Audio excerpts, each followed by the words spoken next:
Carter.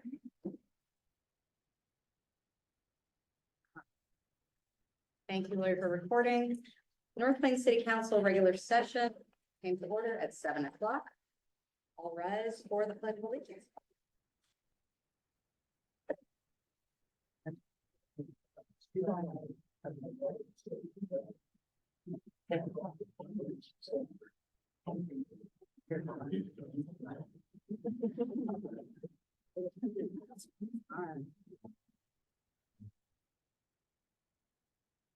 Yes, like.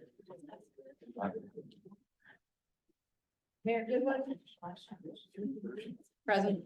Counselor Dunbarrow. Present. Counselor Page. Here. Counselor Hagedorn. Here. Counselor McCall Wallace. Here. Counselor Pittman, present. Counselor Redding. Here. Thank you. All right, and for item 7, we have approval of the minutes, and I think we are going to, how's that, Bill? How are we doing? Okay, oh, we're. Yeah, there are several errors in the minutes. Yeah, so I think we're still getting that put together, so, Chad on still? yeah, let's just get Hey, some legal Chad, I have verification. a quick question, if I could, on the minutes.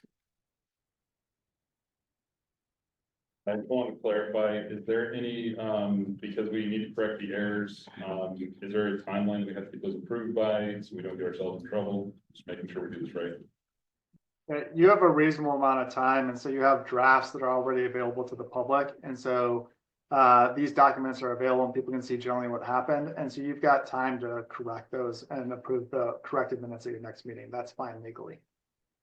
Okay, thank you. All right, and then, So, hold on. So I Okay. move to postpone until the next meeting when they're corrected. I'll second. all in favor? Aye. Any opposed? Hearing none, motion carries. And I just wanted to double check, could we verbally go through the corrections or? it's pretty comprehensive. Totally, I guess, so we're gonna come back to approve them. Will we see the changes and we'll know where corrections were made? I have no idea what we're asking That's kind corrections of for. why we're pausing this, so that all of us can get a good handle on what's being changed and have a chance to review. I know the draft came out very shortly before the meeting today and nobody had a chance to review it. So we're gonna go ahead and give everybody enough time. I thought they were in the. They're not the correct minutes, so. Okay, public comment. Just Chad, keep me honest here, as far as adding to the agenda based on what we wanted to have under new business. Let's see. There's an agenda update. We are adding an item under new business for the council to discuss and potentially vote on a settlement proposal for the Redding versus Leemeister litigation. Does that cover us? Okay. All right, so you can look for that under new business. We've got public comment, and I only have the 2 cards. Anybody else? Yes. So they don't comment on that. Thank you so much. Public commenters are specific. Yes. Okay, so yes, that we is do have public. one. So Okay. call her. Laura? Me already? Already. We're trying to get you out of here. Yay, I'm sure you've got other things to do tonight. Thank you so Oh, much no. for coming. long day of food bank, Yeah, so lots of people. thanks for making time for us tonight. Yeah, I know, thanks for having me. So with apologies, you brought wonderful information and I appreciate everything you're doing. Is there something that we can do to keep this short this evening? And then we will continue to iterate. Yeah, so Later on. this is just a leave behind, Mhm. so you guys can really look at what I'm going to need to talk to you guys about. So we can we can start with that. So I'd like to set up a time with the URA board and be able to talk about what's in this packet that I just gave to you. So nutshell, it's a community center. I'm working with Senator Weber on a $2 million capital project. I want you guys to be part of this project. And so that's the nutshell. So everything in that packet kind of lays out what it is. It's a wraparound services today. I helped someone get mental health services. I helped with 7 homeless people get signed up for housing. So the food bank is turning into much more of an animal than just providing food. We do a lot of services and outreach to our senior people. We had a new veteran come through asking about how to get more veteran services, so I'm connecting him to my people at the Veterans Department. So it's a lot more. So I'd like to set up a time to come and meet with you guys and talk about this $2 million project that I'm going after. I've been working with Senator Weber for now about a year on this, and it's really pushing forward. So it's very exciting. The other piece, because I know that I only have 3 minutes, so I'm scurrying along. If you look at what our budget is, so I have, and our stats.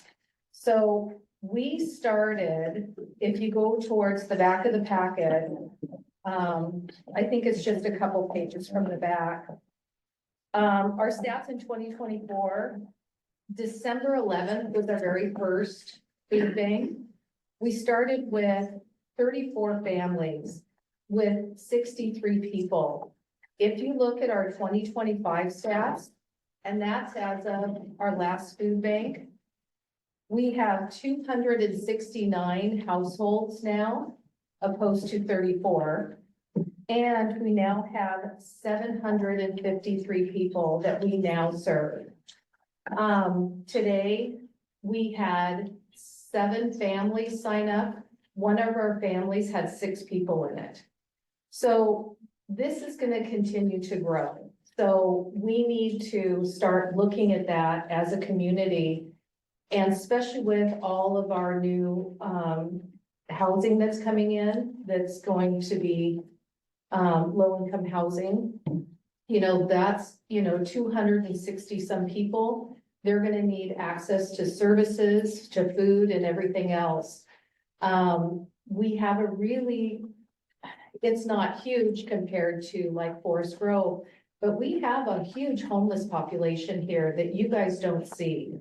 They stay hidden. Today, our group, it's the Forest Grove Foundation, came and signed up all of our people. And I asked them, are these people that you guys work with? They come into this community every Monday to talk to people and give them food and services and things like that. And she said, no, all of the people that they saw today, none of them have accessed their services before, and they didn't even know that they were in this town.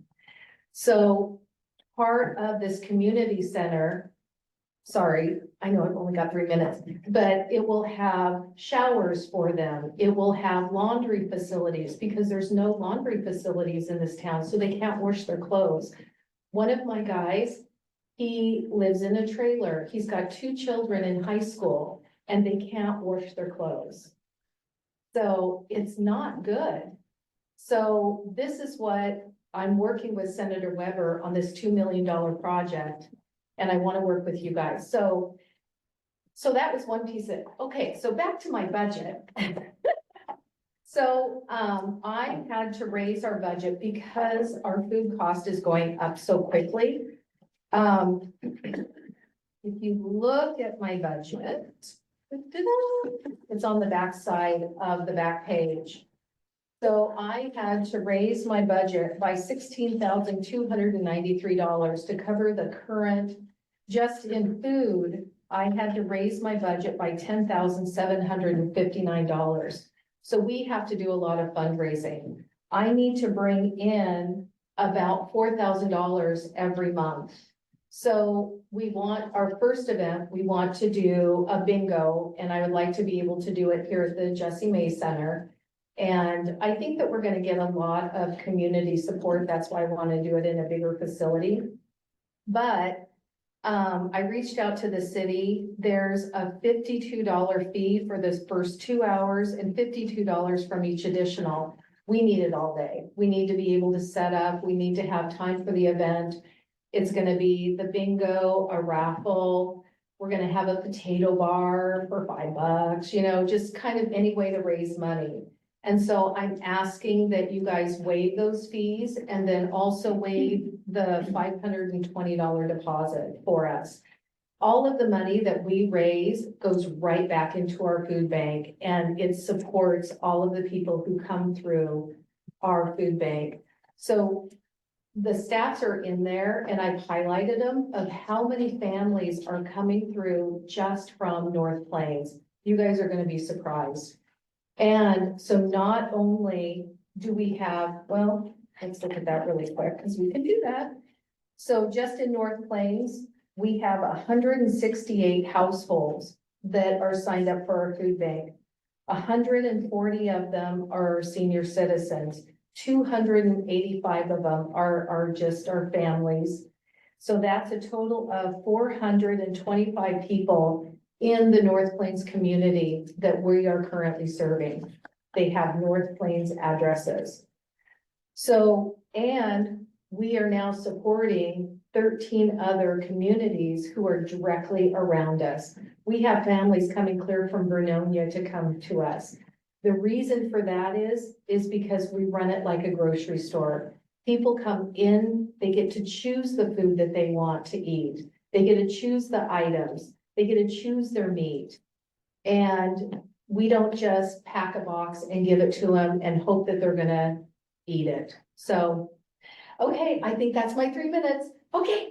All right, I appreciate you coming, first of all. I thank you so much for everything that you are doing in the community. This is a huge body of work, and you're doing an amazing job. I have seen firsthand what a difference this makes in our community. It sounds like there are two kind of asks. First of all, there's the partnership and kind of the aspect of us in a longer range defining what community partnership may look like and how we can work together potentially through the URA board and some other supports. It also sounds like you have a time-sensitive need from us tonight for us to make a decision as a body about the costs for renting this lovely facility for your fundraiser. I want to let our board express some consensus. I can't imagine that any of us are going to feel negatively about this, but let's have a quick moment, because that's what we need in order to apply a city policy to that rental. Any thoughts? Any barriers to us moving forward? It's not a with this? barrier, it's just a thought. Okay, And I think some of you have, I read something on social media that some of you have helped out at the food bank. And so, you know, have firsthand familiarity with that. And I think that my comment is that, you know, supportive, yes. But I do have questions in terms of going forward, and it's not directly about this. So, but I do want to add that on so it doesn't get lost, is that, you know, we have, I just came from a job operating a facility that had the out of town, the non-resident rate, and it had the resident rate, and it had the discounted nonprofit rate, very much like we have here. But it also had people coming in and asking to have that rate waived. And there are times that definitely that needs to happen and should happen. But how do you make that decision? And so I would love to see that we have some guidelines that sort of help this council make that. So is it, you know, does it have to be North Plains nonprofit? Does it need to, I'm just throwing out ideas. Does it need to have sort of specific vulnerable populations? Is it aligned with council goals or city goals and mission? Does it have to serve the public? Could it be a private event? All of those kinds of things. And also we have, I think I counted 46 volunteers in the city, 7 on the Parks and Recreation Board, who are very familiar with the need to sort of set fees and raise revenue. I think that asking them to provide that guidance back to us as a recommendation for us to look at would be a great way to sort of engage them as well in this process. for the moment, with us being able to provide consensus back to Bill so that they can move forward with this time-sensitive fundraiser. Do we have consensus for waiving the Jessie Mae's rental fee for this nonprofit For this fundraiser? specific event. this specific event? Yeah. Has anybody shaken their head? All right, we have consensus. Yay! Bill, can you please go ahead and continue working with Bailey and Laura on that rental? And then let's get a work session set soon so that we can go through this packet and talk about not only those criteria longer term, but how to best partner. Yeah, can I get some, Mary, can I get some Yeah. clarification on that? Absolutely. There were two moving parts to that. There was waiving the usage fee per hour, the nonprofit fee. Then there was also the request to waive the refundable deposit. Did you all approve all of that being waived or just the rental fee? If the deposit is refundable, that should be. It's refundable unless there are some extraordinary, whatever. Oh, it is refundable? Mhm. I didn't see that in No, it's not, your email. it's refundable. Oh, okay. I mean, if for whatever weird reason, you have issues and we have to use some of that for repair or whatever, it doesn't happen terribly commonly, but it is refundable. Oh, okay, that wasn't in her email. Does that help you feel more comfortable with the Yeah, deposit? I or mean, is that it- doesn't matter. Okay, So we're good. then I think we have nailed the immediate need. Thank you very much. And I'm really looking forward to continuing the work. Good. And so you'll just get back to me of when we can talk about the building and all of that, the rest of it? Yeah, let's get you on a future agenda and Bill, I'm gonna ask that you partner with Laura. Okay, fabulous. All right, thank you. Thank you both very much. All right. Any more comment cards or are we good to proceed? Did you get all of them? Yep. Just the ones for. I'm raising my hand on. Was mine able to get in? Yours is under, unfinished business. You'll be under item 10A. Oh, I was just planning to speak generally. I'm happy to just speak to the public record if that works for you. It'll be brief. Perfectly, go for it. Awesome, thank you. I'm so glad to get to follow Laura with the food bank.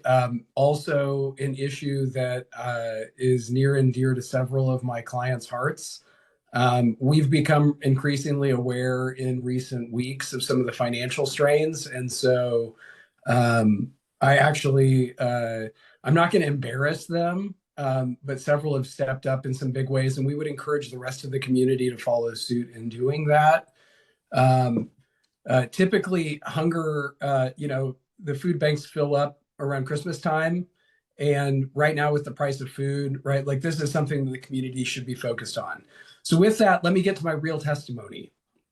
I wanted to start by briefly stating for you all a few positive things that I've noticed that this council shares in common that I think can really truly benefit the city of North Plains. A desire to have community input into process and to truly engage and to have a two-way dialogue with citizens, a strong sense of responsibility, duty, ethics, even where there's been disagreement, a desire for citizens to have a say in what the planning and extension of North Plains looks like, a desire to improve services that residents receive through public, private, and nonprofit sectors, whether that's the North Plains Food Bank, the library, or a new grocery store. I've heard from each and every one of you a desire to make those improvements possible. And also, I'm observing in this new council an inquisitiveness. You ask questions. You don't accept things at face value. I think that's an asset that combined will serve you all moving forward. Also, strong morals, respectful treatment of one another in committee meetings. And I think you're also blessed with several very experienced leaders who bring immense wisdom and can help guide this council through a series of some very difficult questions and challenges that are going to be coming up and facing this city. If you can bring those all together, this is going to be a powerful group. So with that said, I'm very bullish on you all, but I did want to make a couple admonitions. So per the UGB relook agenda item, I don't know what to expect to hear, but I can testify personally based on my experience that it was a well-conducted process by 3J that provided valuable input to the city.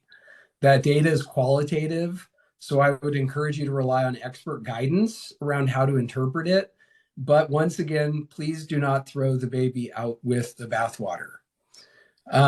Secondly, the last planning commission meeting shows that the city stands to lose at least $300,000 in TGM grants if it were to abandon the planning process. Having experience in government, I believe that would have an overall detrimental effect to the city's finances and its standing with state agencies and the policymakers that fought hard to help position you to receive those grants. Especially considering the fact that DLCD is currently holding acknowledged HNAs and EOAs from the city. Again, these are all choices within your purview. But because I didn't see any of these council members attend that planning commission, I wasn't certain that you all received a readout of that or were aware of that information. And finally, on just one more, really a personal note, the city council deserves the legal representation that it chooses. Our group does not have an opinion regarding the agenda item on the settlement vote. That is completely within your purview. But I do feel compelled, based on my personal interactions and the numerous accolades I have heard from his peers, that Chris Crean is among the most highly respected city attorneys in the state. I'm not one to chase rumors, but I would simply caution against any type of action that would change council without a clear plan for how the city would be represented or what those costs to taxpayers would be. It's simply my opinion that I believe that in Chris Crean, you're blessed with both a solid lawyer and a good human being. And thank you for your service and attention to my testimony yet again tonight. Wish you a good meeting. Thank you very much. Thank you so much. And just because the Zoom aspect of this was a little rocky in the beginning, could you just state your name for the record as well so that we make sure we have? Yeah. Chris Edmonds from West Lynn, representing the East Side Property Owners Group. Perfect. Thank you so much, Chris, Thank and you. a pleasure as always. All right. Thank you. All right. And I think we are complete with our public comment. So let's move on to item 9, which is our park board bylaws. Do we have a city manager report on this? Yeah, thank you, Mayor. So in the packet, you have resolution number 2296 and a staff report to go with it. So you've had time to review, but I'll, for the benefit of the summary, the North Plains Parks Board, and forgive me, I'm going to go back and forth calling them Parks Board and Parks and Recreation Board. The staff report goes into that. But as a board that is recognized in municipal code and adopted and charged by city council, the Parks Board advises city council on many manners of parks and operations, and the Public Works Director advises the Public Works Director as well. I frequently go to those meetings myself. But the Parks Board, Parks and Recreation Board is charged with coming up with their own bylaws to basically guide their conduct. Most of it is really guided and set in stone by code dictating what they're for and what they should be doing. But in terms of running their meetings, do they want to have subcommittees to kind of study special things and other items? They have in the agenda packet, they all unanimously voted on approval of this set of bylaws for your consideration for adoption so that they can formally utilize them in conducting their business for you. So I won't touch on too many things regarding specifics of it. They used as a model the economic development conditions bylaws that body, when it was established as a permanent body last year, that was their set of bylaws was the model that they used and kind of moved around and made their own. So it's very similar in that regard.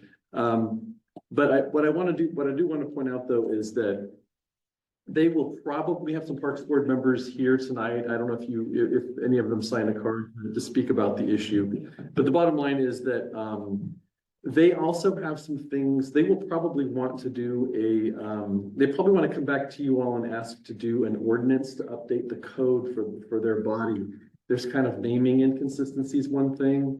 The word board signifies some sort of governing legal responsibility for management purposes, and really they're purely advisory in nature. So they'll hash some of that out, but they'll probably want to change the name regarding that as well. And then when the EDC became permanent, they came up with and were assigned duties by city council, and that was put in the code for them to very specifically do certain things. The Parks and Recreation Board doesn't officially have duties. They have goals, but not duties. And so they would like to come back at a future date, and with their identified proposed duties, to go into an ordinance for you all to consider for adoption. So that would be at a later date. This resolution just is for you all to consider and adopt for just how they conduct themselves, their rules. And so, unless you have any questions, or if anybody signed a card from the Parks Board to answer any questions, that's it from me, I would say. So there's a number of inconsistencies between this and what's in code right now. As far as the membership, some of the membership rules, why is that? Some of the membership rules are inconsistent. As far as in the code, it says, for example, boards and commissions may have 2 external members. This one says 1. They have some things in here about making recommendations to council. So why it's different than what's in the city code. So I'm curious as to why that was, because it seems like there should be one consistent policy across things like whatever it is, with inside and outside the city. I think those things would be consistent across all boards and commissions. So Councilor Dunbar, I'm not sure of why there would be errors, because we can look into this. I guess what I would say is that when we put together the draft set of rules for them, code from the Parks Board code was copied and pasted into the document so that it had to be consistent. Now, why that may have changed over time, I don't know. But the starting point for the entire document was the code itself. Now, different boards and commissions have different rules guiding who can be a member and who cannot. Parks Board members specifically have to be either residents, so homeowners, and therefore using and paying for parks, or need to be a business property owner, or just a property owner who's a business, but the owner doesn't necessarily live in town, or a member can be just a property owner of some kind, might own whatever property, and cares about rental properties, for instance, but they live outside of town. That's the extent of Parks Board membership. So, but that's what we started with. So I don't know why that would have evolved to have inconsistency, I guess, is the bottom line. Because it says no more than one member may reside outside of city council, or sorry, outside of the incorporated city limits in section 1 under article 3. Yeah, I've gotten feedback from several counselors that they have some questions and concerns after reading through the specifics of this. I think what we may need is Gotcha. a different way of evaluating this and finding some consistency across all of our boards and committees as part of maybe a larger body of work.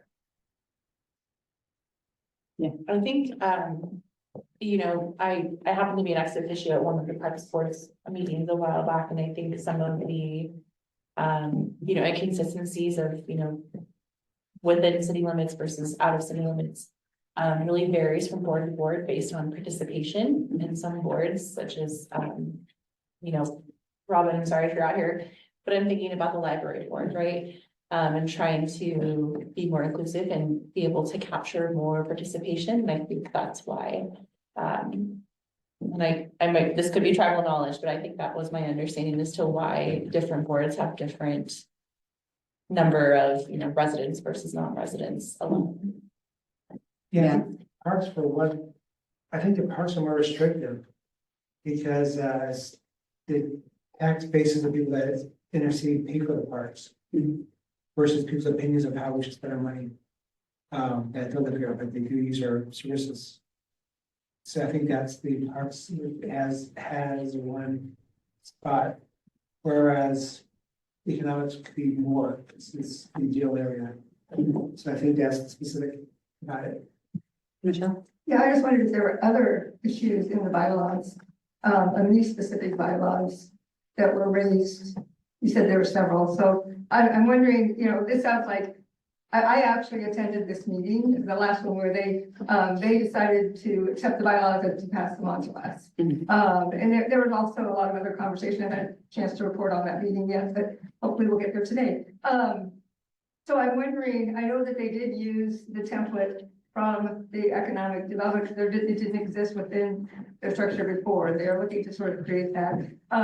This seems to me, it could have just been a translation error in documents and not an error in terms of intention. You know, so I think maybe a simple thing would be to say, hey, can you review this again and bring it back to us, rather than us trying to guess why it's there or that sort of, just really, you know, at this point, can you just take another look at it? Let's make sure it all lines up and then bring it back to us. And I agree that each committee does need to operate differently. Planning has a different membership for different reasons. So does the library board and economic development and the parks.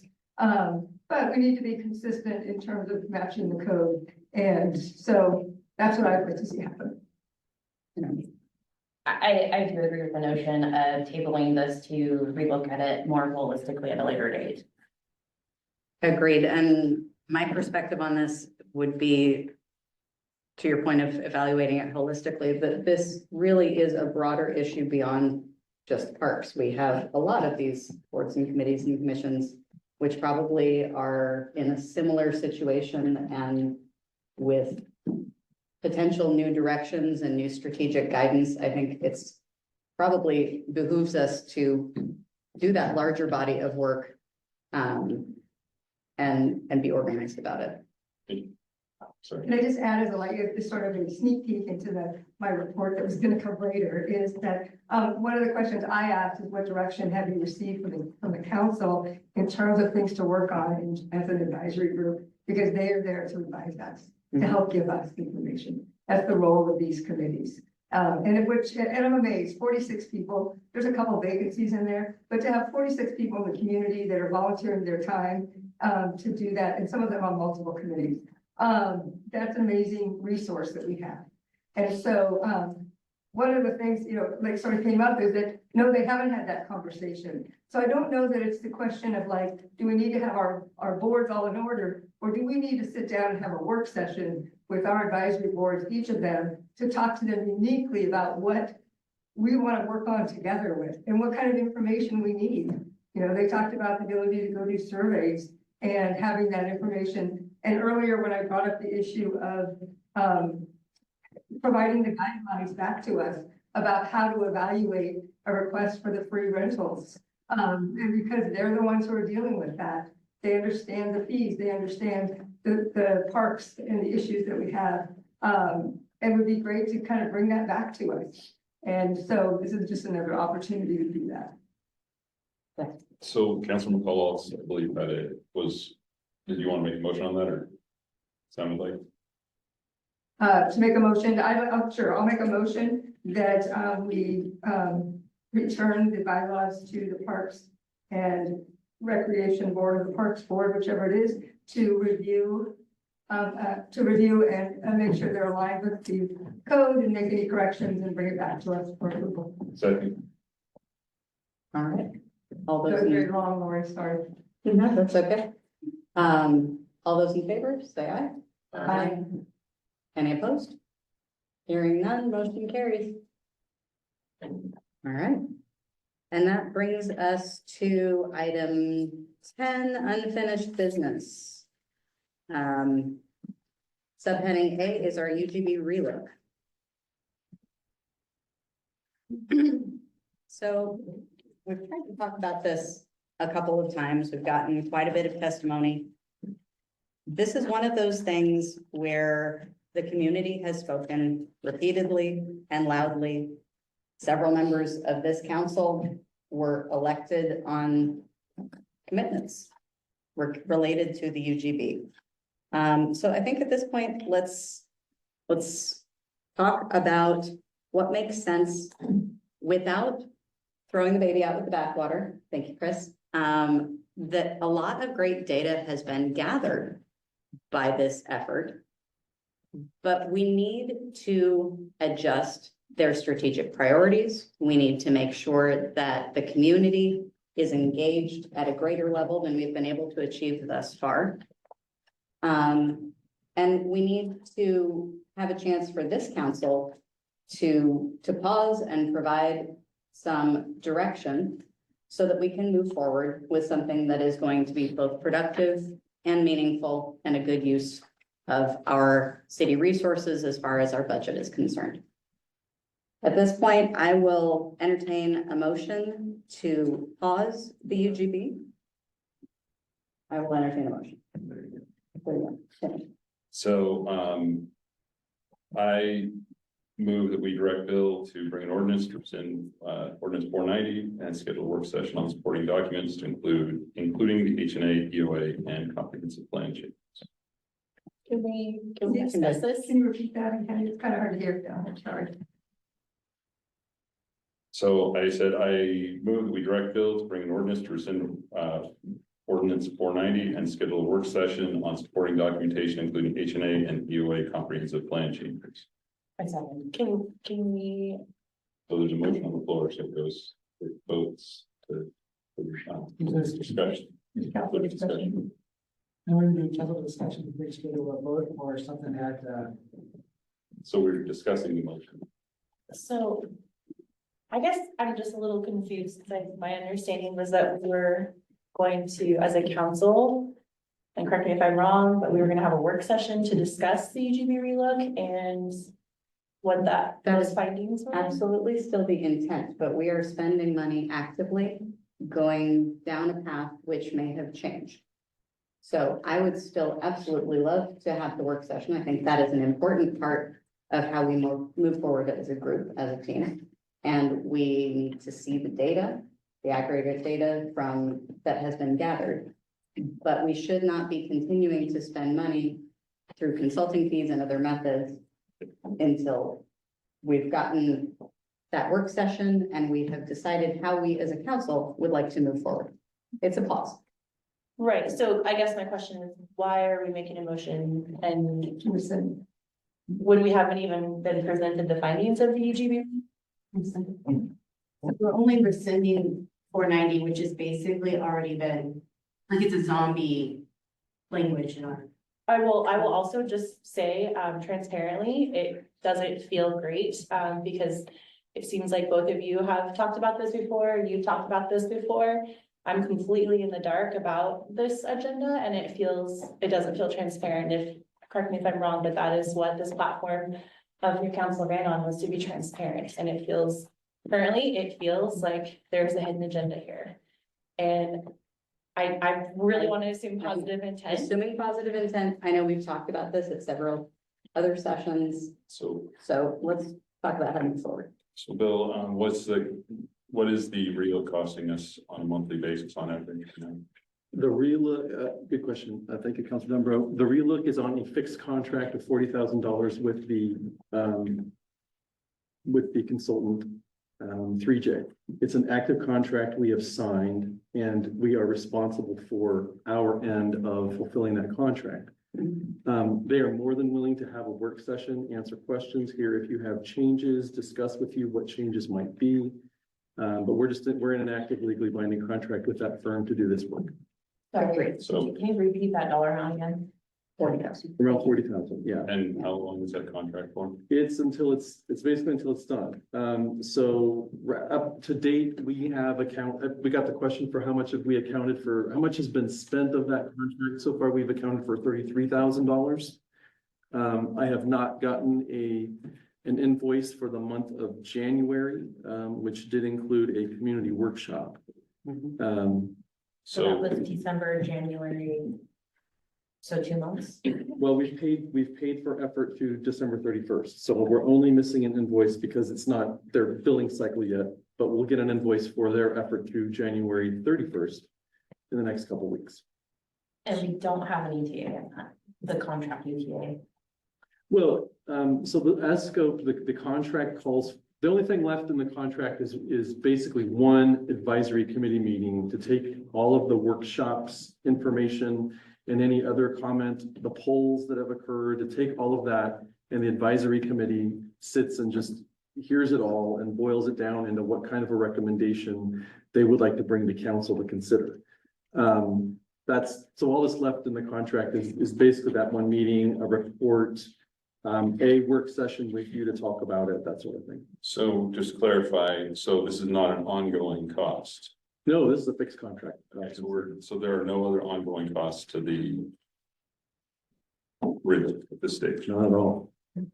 And then any additional legal fees we have for answering questions about it. But the relook process is a fixed contract that's been scoped out very specifically. So we're at the end right now, basically.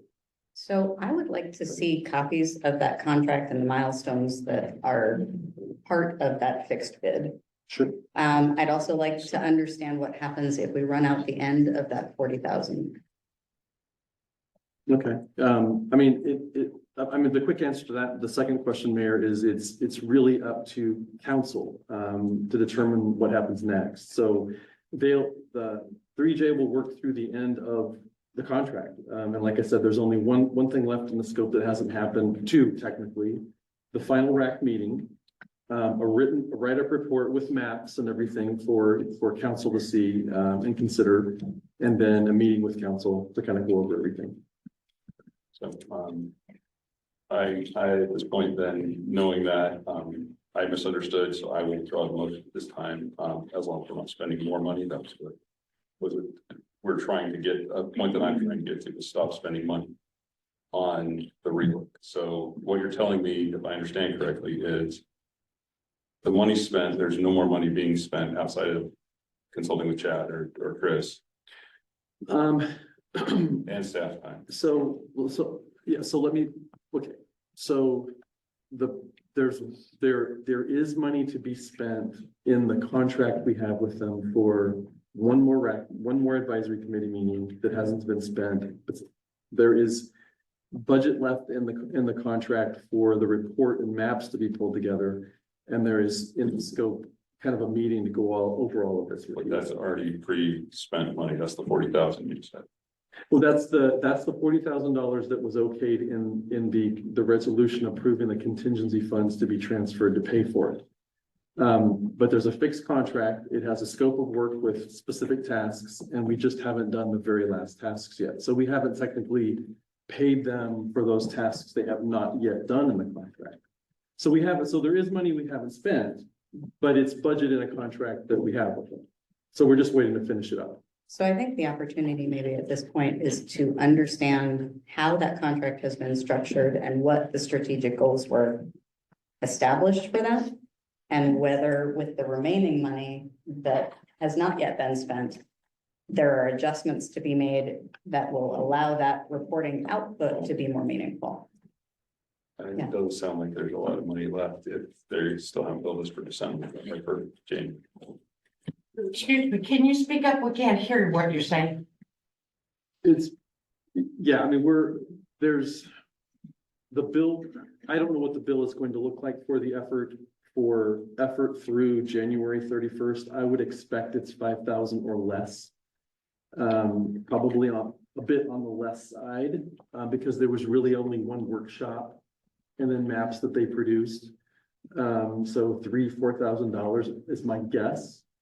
And that would leave over, 6,000 or so left over of the remaining budget neighborhood. But the bottom line is that we have the very final pieces of the scope that haven't been done that will be billed next month.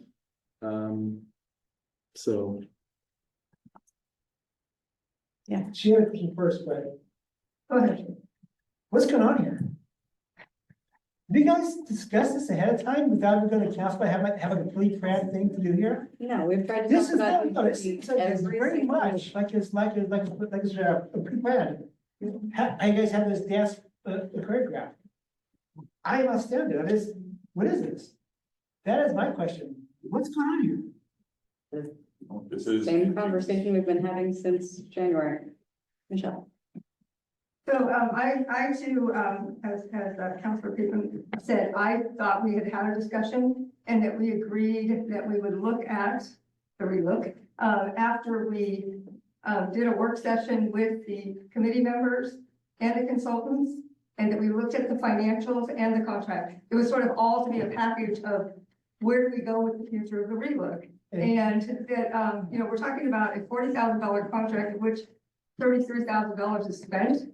The survey just ended, the last survey just ended on 1/31. The final meeting and what was in the scope is listed on in terms of the meetings, is listed on the website. So there's, you know, 4 RAC meetings, there's 3 community meetings, and what hasn't happened is that final meeting with the committee, and that's scheduled for Thursday. So in 3 days. And then a joint planning commission council work session, which is sort of the presentation of all those materials. And so, you know, we had said, oh, well, they're on a pause. Let's look at this a little bit deeper to see where we want to go. And so, yes, it does feel like that information and that decision and consensus we came to as council was disregarded to put it back on an agenda with a different scope and a different focus, of which there's nothing in the packet that said that. There's nothing that was provided. I reached out and said, what's this agenda item about? Because I thought we already moved it. And or we'd already completed the next step on it, and was told that it was going to be about the financials.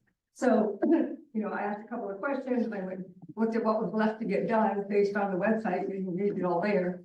And, you know, here we are tonight. And we opened without a discussion. We opened with an immediate motion. We opened with an immediate motion to rescind it, not to put it on pause, but to rescind, to stop.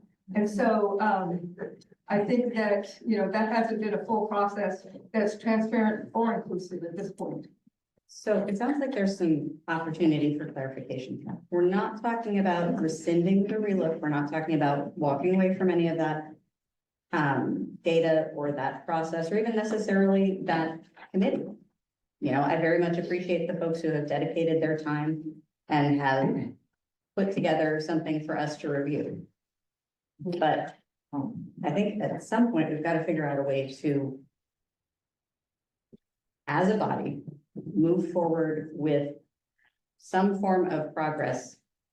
And as we are continuing to work on getting that work session scheduled, that we are being very clear about the guidance that we're providing back to, from a budget perspective, that we are using the natural pause that we've all discussed before as an opportunity to say, let's not spend any more money. We have not made that decision as a council. I'm sorry to interrupt, but that was not a decision and consensus by the council of the body.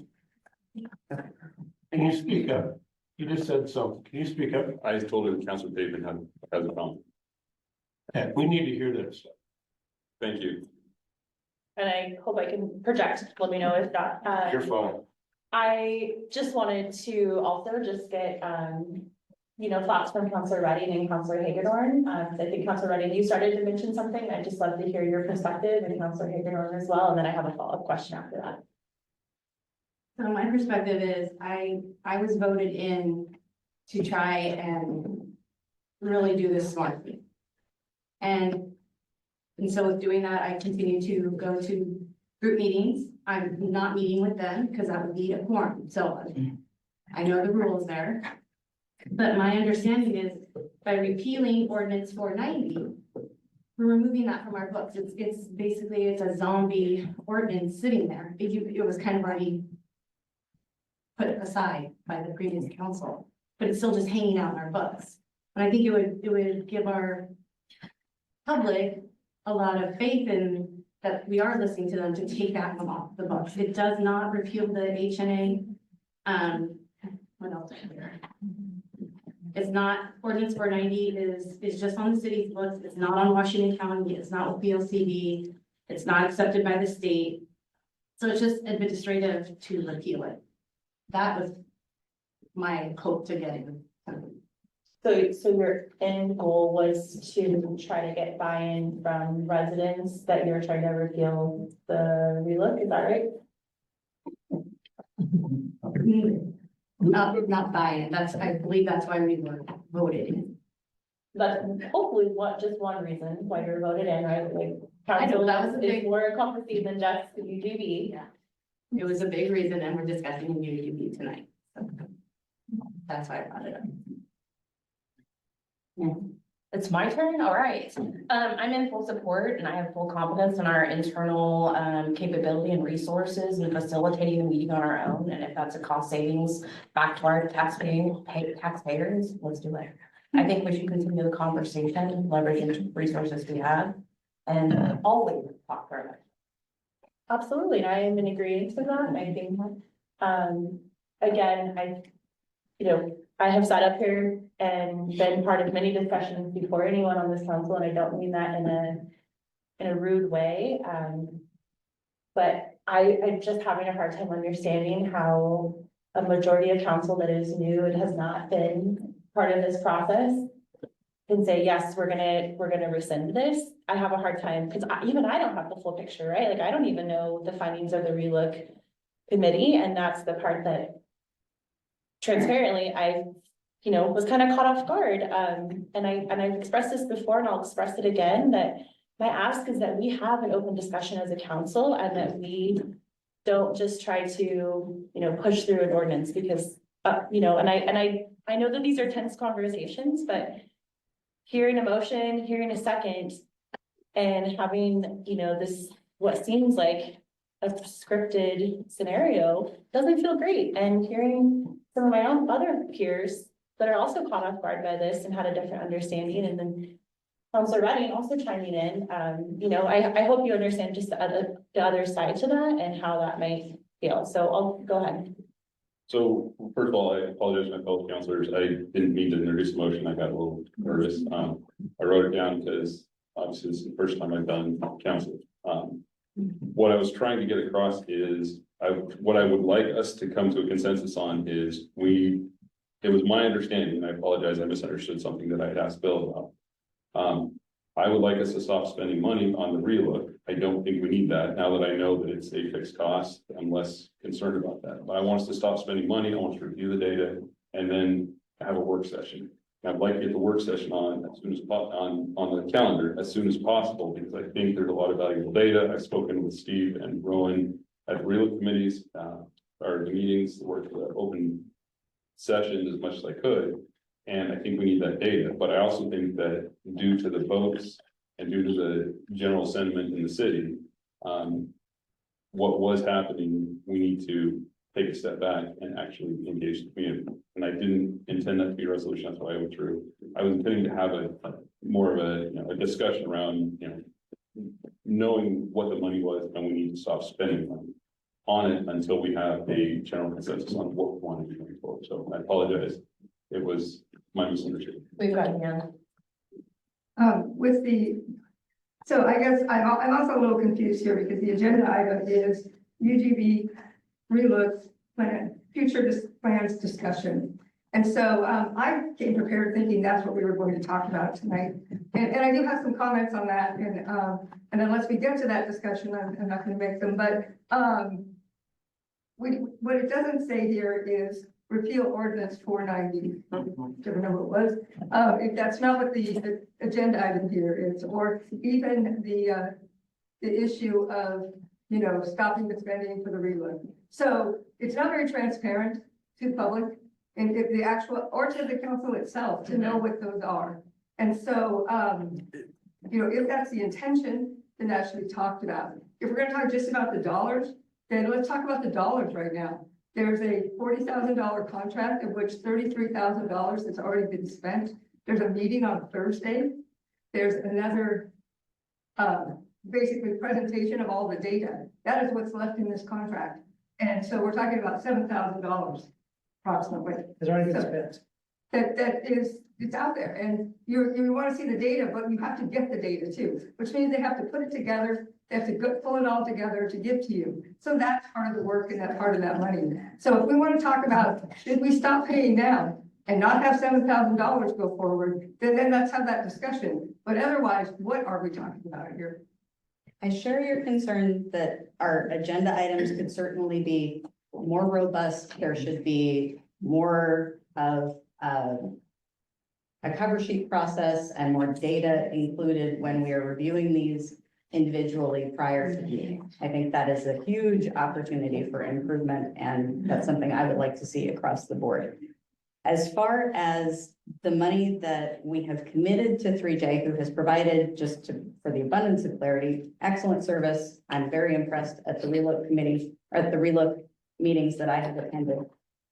But I think in order to get answers that are going to be meaningful in the context of the current makeup of council, we may need to provide some different direction to 3J. If we are marching towards a different vision and a different goal, then perhaps we should be asking different questions in our surveys. And there is an opportunity for us to take this remaining amount of money and do something useful with it so that we get a report, which is going to be something that we can carry forward into whatever the next phase of relook is going to be. So can I add that, first I want to say, thank you to the volunteers on the committee. And I think that we should honor their commitment and let them finish their 4 meetings. I think that they signed up to do that, and there's no reason to take that away from them in a sense. And and all it is information and recommendation to us. There's no action involved. But what I was going to say about the whole relook thing, and I'm going to throw it in here now, is that I believe that the city, in moving forward with a UGB expansion, was doing it in the best interest of the community. I really believe that. But I also really believe that the citizens that came forward and were concerned about it and wanted to adjust that, also were doing that in the best interest of the city. And we live somewhere now as a council. There's not the before council. There's not the after council. There's simply council. You can see we have continuity with 2 people that were on here before. You have 4 people that were elected, 1 that was just appointed in December. And we are the council. We stand on everything the city has ever done in its past. And I can tell you, I live here and I may not agree with all the decisions. I have some problems with road names, all kinds of things. However, it's the quirky little town I live in, and I take that in. Somewhere in some council members made that decision long ago. What we have at this point, we have the relook committee, and they have put together some information. It may be incomplete, as you say. It may not have what we need. It is just a data bank of information that we've collected. And if we need to go collect more information, then we go collect more information. If we need to do a different kind of survey, if we need to approach it differently, there is not a time that this has to happen immediately. And we shouldn't take away the work that we have that's been done for us to do different work. We should bring it all together so that we are representing the entire community. When I moved from out there to this seat, I knew that I was here to represent the 40% of the community, of the voters that voted for the referendum. But I also knew that I was here to represent the 16% that voted against it, and the 44% that didn't vote at all for whatever reason, and the people who live in our community that aren't registered voters. We are here to help, as a group, make decisions for the city in the best way possible, not just who we were elected to serve. And so I feel that, there's nothing wrong with spending the $7,000, and most of it is probably already spent since that survey just ended, and the preparation for this meeting on Thursday is already underway. So why not just go forward and finish out that portion and get the information? That's all it is giving us a recommendation of information.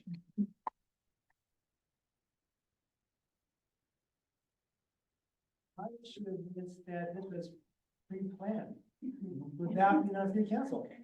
This looks like it's choreographed ahead of time. I'm sorry that you feel that way, James. Yeah, I don't know about feelings, and that it came out of the shotgun just that way. Bill, So just to clarify, so outside of the 40,000 any legal fees and staff time, that's pretty much it as far as costs. That's correct. I mean, as a general rule, legal services is the only ongoing open contract for cost we have. So for anything, we fix contract everything. So, and we're at the very end of this, correct?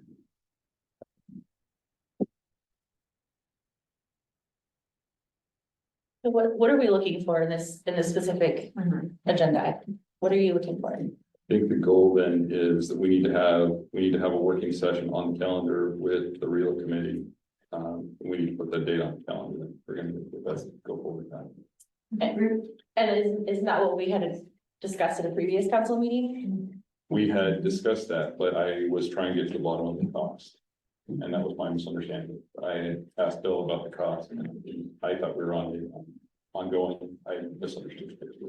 Okay, and that's why this is on the agenda, is that right? Okay, And to get a date on the calendar so that we can have the working session with the RELIC and the planning commission, because we need to get that done and move forward and put this all behind.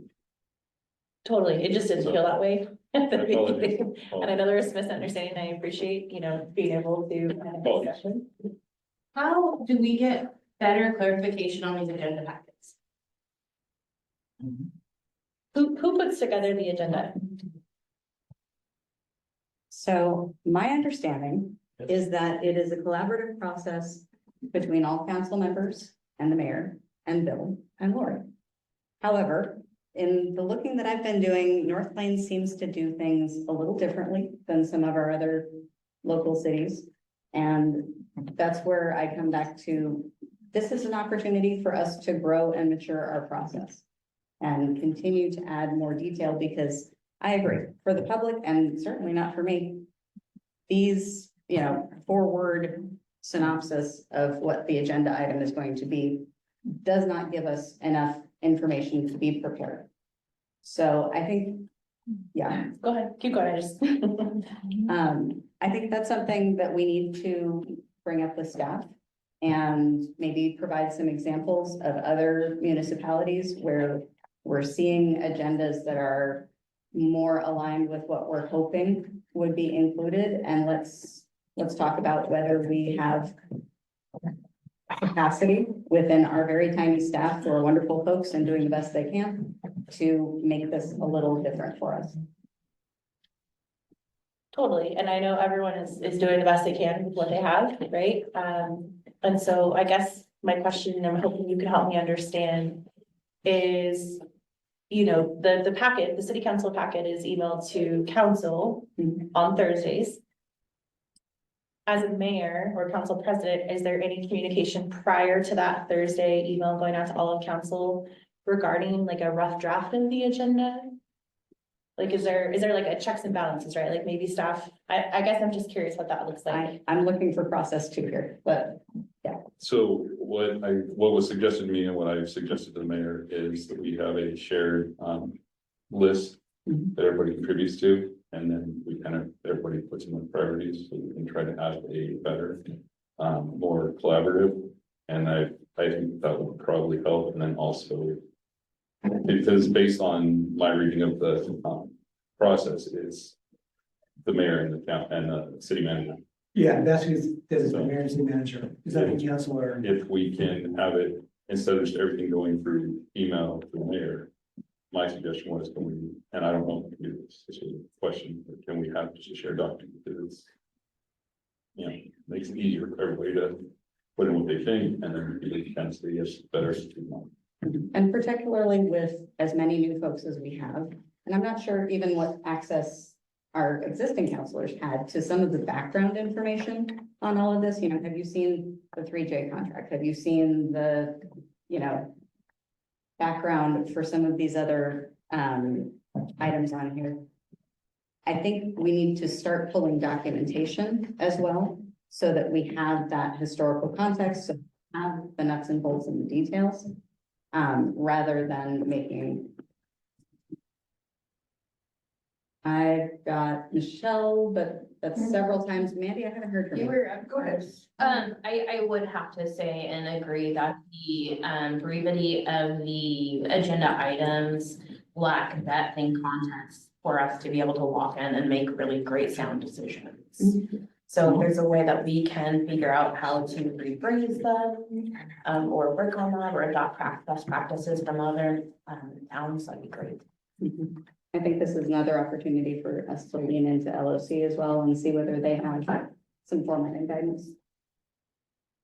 Yes, I was Michelle. gonna say, there are great examples out there for how to do that, how to write up an agenda item. However, but it is pretty clear in our code, you know, who does what, and that, you know, the mayor with input from the council is putting agenda items forward. A lot of times those agenda items surface right here in these conversations, which we've seen happen multiple times. But that's also, that it's not the expectation of staff to try to figure out what documentation we're gonna need or we should have. And that really has to come through as a request from the person putting that on the agenda. And so, you know, if things aren't there, it's not because staff isn't doing their job, in a sense. It's sort of, you know, you can see, for example, when we see it last month with the, you know, there's information that's coming out for each of the, staff reports. So we gotta know what's gonna happen with that. There's a staff report in there, etc. So if we need to have information, then that should be there. It's not, city manager should not be writing up the agenda items and the topics and the information as a staff report, unless we need a staff report on a specific aspect of that, you know. So, I think that, you know, part of it is that there hasn't been a lot of active work happening in that direction. Just a quick time check, it's 8:06, everyone. So in the interest of time, Bill, what's a reasonable timeframe to get, the real committee in front of council for working session? Based on your perspective. So to answer your question, Councilor Dumbro. Okay, so, work sessions are open for you all to basically schedule, moving forward. Beginning as early as the next meeting on Tuesday, the 18th, because Monday the 17th is a holiday. And we were gonna get to the calendar later, but just to kind of get to your question, planning staff would like to come to you on the 18th. They would like to get a grant application out the door with the state on the code rewrite, but they want to bring that information to you probably in a 30-minute segment. So I guess what I would say is the very next full hour work session opportunity you have at a regular meeting is on March 3rd, Monday, March 3rd. So I would move then to postpone this discussion to work session on to the 3rd. Monday, We March already 3rd. have a motion and a second on the table that we need. I will hear the motion. Oh, I didn't hear it. It was Sorry. wrong. Thank you.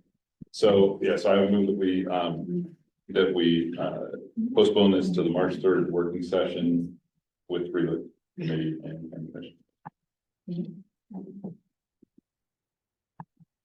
Second. Wait, you're, with the relook committee and the planning Or with, commission and the consultants, with, the whole package? yes, the real committee, we'll just call it real committee. Because it's all of them, 3 days, real committee. How much time are we get for that? Second, Now, An hour for that?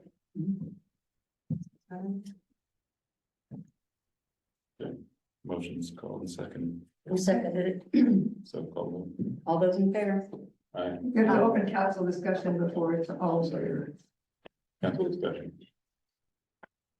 Can I just add one thing before we make this final vote? I recognize that we are all up here and everyone out in the audience is also taking a lot of their time. I would also just like to share that, sometimes it feels like if we don't come to an agreement on something, we're like, oh, we're short on time, we gotta go. And I would just like to share that, let's make sure we have all voices heard, because I still had more to add to this. And I'm fine with tabling it for now, but generally that's been the consensus the last few meetings. It's felt like, oh, we're short on time. And we're all here, right, till the job is done. And I know we're all up here in unpaid, most of us are in unpaid positions.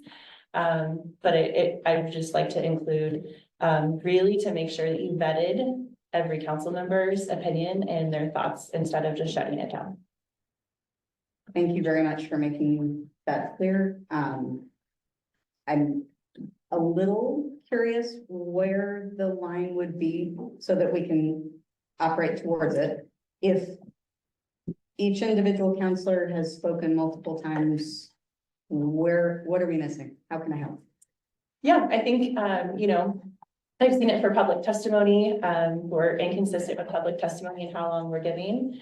I've seen it, you know, just now, you know, I still had something else to add, and up here was like, okay, well, you know, it's 8:07, we need to keep going, and I've heard it, you know, again, just on this dais, and so again, I really want to see positive intent in everybody, but I think just, again, as we're kind of laying that foundational groundwork for council, I would really appreciate letting everyone have that chance to speak and not be, we gotta go. Because even in our executive session, right, there was like, we gotta go. And there's still stuff that's left unsaid, so that would be my only thing I would just add into that. Okay, thanks for the feedback. So. Waiting for folks to be playing outside, but all right. Yeah. We've got, right, You have a vote? up to, oh yeah, give it up, right. All those in favor?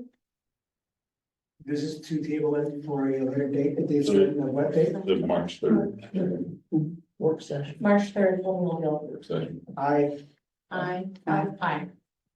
Any opposed? Hearing none, motion carries. Bill, I would also appreciate if you could please pull together for us some instructions and recommendations. Depending on where this goes, if we do want to proceed with rescinding ordinance 490 or any of the supporting documents, it would be extremely helpful to have that be a clearly documented process with next steps. Okay. Yes, I can do that. So, and just to clarify, so I would need to work with Chad, the city attorney on this. Ordinance 490 is the effectively dead ordinance as a result of the referendum. Right. You're looking to discuss or learn about rescinding other things. Potentially, I think we need to understand the landscape and the options before us. Okay, so you want to discuss the supporting documents regarding the urban growth, just the supporting documents for the urban growth HNA, plan. ONA, and the comprehensive plan. Okay, very good. So that'll be kind of a more, that would, my recommendation would be, you would probably want to have a work session on that separate from the relook committee, because you're going to get into state land use rules on that one. In dealing with DLCD and LCDC, Department of Land Conservation and Development, and the Land Conservation and Development Commission. So that's a bit of a different thing. We might want to have our regional representative from DLCD there as well for that one. She doesn't need to be at the UGB relook necessarily. Okay. So, okay, so we'll want to do that one at a full hour work session at another date. Perhaps the very next one after that would be March 17th would be the very next one after the UGB relook work session. That makes sense to me. Thank you. Mhm. All right. Can I add, one more thing to add to that, is that, you know, this, I think we all just voted on having a relook session with the consultants and the committee, and looking at the data and looking at the information, as opposed to looking at how we're gonna respond to that information, because we have not yet received that information.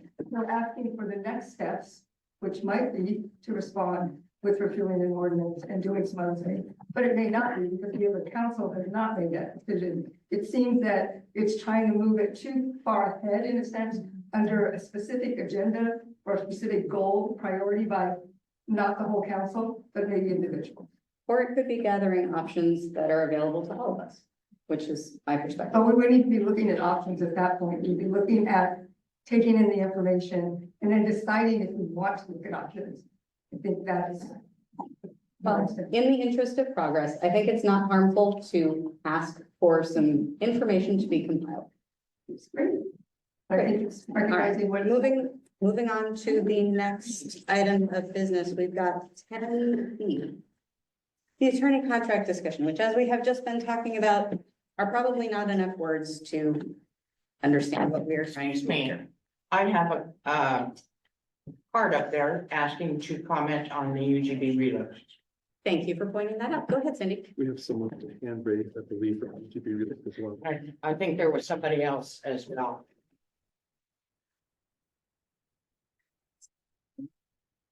And just what I wanted to say, I wasn't really planning to say anything. I wanted to listen to what was going on this evening. Counselor Papen, thank you very much for bringing up the question about what is going on, because clearly these people, and I'm talking about 1, 2, 3, 4, want to repeal a law made in the city of North Plains by a previous council, yes, but it is a law. And they want to do it without telling anybody. They obviously discussed it amongst themselves because Councilor Papen, Councilor Page, and Councilor McCall-Wallace knew nothing about this. That violates the public meeting law. It also violates, I believe, the public meeting law that you take action on a ordinance without notification to the public. You can check on that, but I'm pretty sure that's true. So, I'm very disappointed in the four of you, really disappointed. I thought perhaps you might come here and show some integrity, but so far I haven't seen any. I just want to say that I'm glad that you have now decided that you're going to discuss this a little bit more. But you know, spend $7,000 more. Don't throw away the $33,000, but spend that, get the data that's already been collected from the community. That makes sense. Then go ahead and make a decision if you want to accept it or refuse it. But right now, what it sounds like is you don't want to hear what everybody has had to say about the reload. Thanks, Cindy. I can tell you put a lot of thought into that. See you next time. All right, next order of business, that attorney contract discussion. Yes. The other, Mayor, if I could, just because it was really unclear on the agenda what was actually going to be discussed during this item, I would just ask for 1 minute of the council's time, and I hope to be helpful. Just a few, thank you. Just a few thoughts. So, as a consultant who works with cities and counties and regional governments and the state, I can tell you that 3J is at like 90% completion in its contract, even though your billings to date show 33,000. They're nearly there. The work is almost done, and funds on that contract are nearly exhausted, and they're already budgeted for. I think everybody here has acknowledged, at least in some way, shape, or form, that they find a portion of that work valuable or that it's good. I think that not letting them produce and present that final report would be akin to like burying a document that taxpayers paid good money for. The city's received, state money along this process as well. And as a consultant and somebody who's followed 3J's work, I'd find it rude if they weren't able to produce a final report and deliver it to the city. I know that you all are moving to delay this process, but I just simply offer a humble, better path that you just receive the report.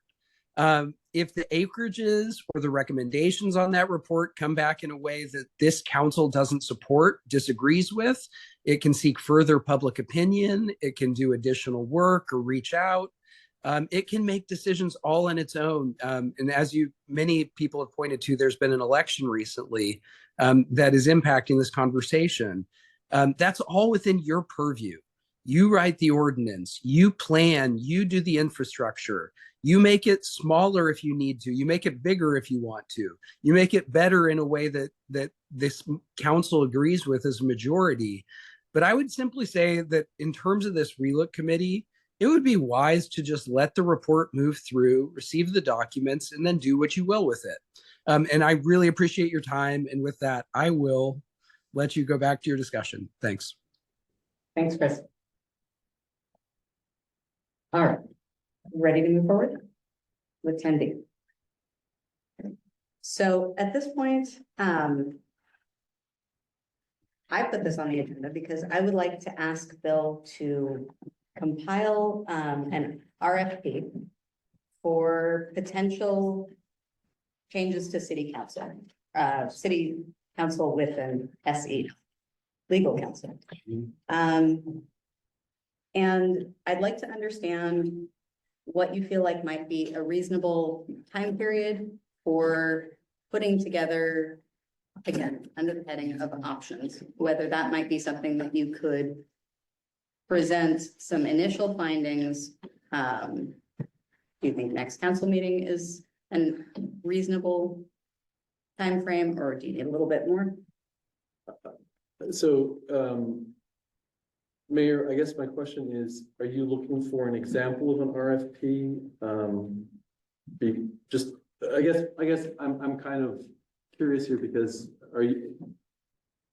it'll take me a little while. We haven't had to go out and find a new counsel in I don't know how long. BEH has been city attorney for a very long time. So it won't be next meeting. It'll be a little bit longer. Understood. Mhm. Yes. I don't think there's council consensus on that direction to staff, and so, one of this, we need to have that discussion. And as a reminder, in terms of the roles and responsibilities, this is a city manager form of government, not a mayor-led form of government, which means that, you know, essentially you have the extra powers of running the meetings and making sure the rules are followed and setting the order of the agenda.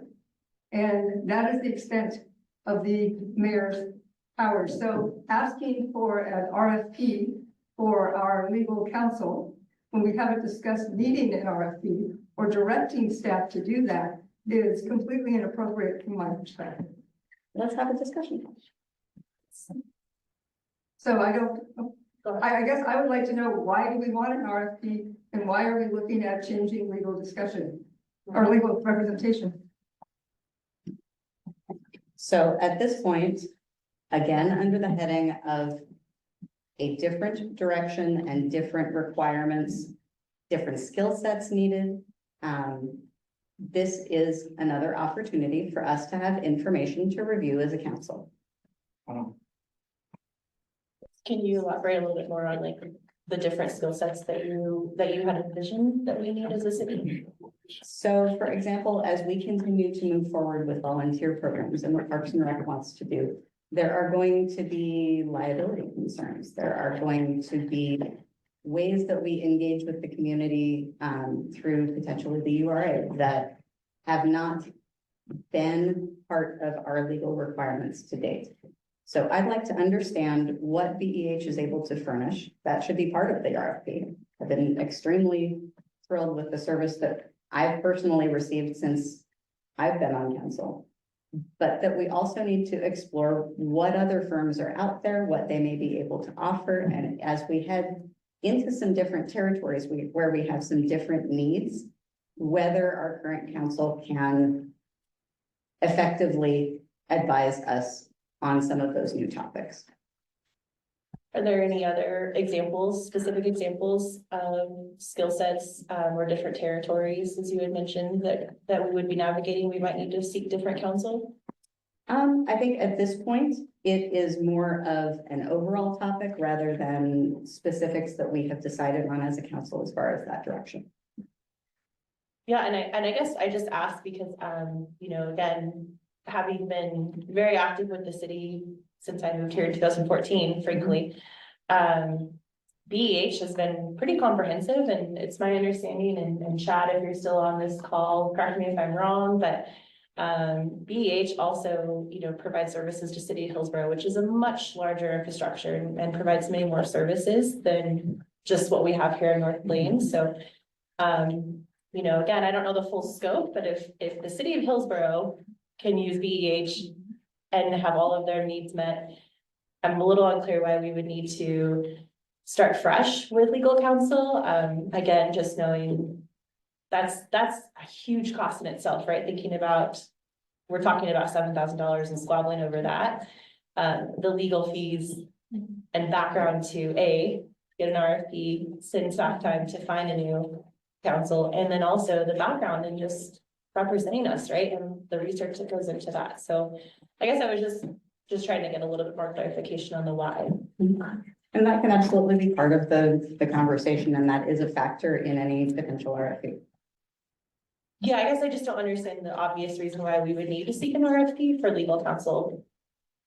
Like, I guess if for me, if it were something that, you know, not saying that Chad would do this, but let's say someone from BEH was like completely dismissing the wish of the council, or had misrepresented us in some way, I guess I could maybe understand why we would seek an RFP, but I don't know if I understand why we're trying to seek an RFP for the new council.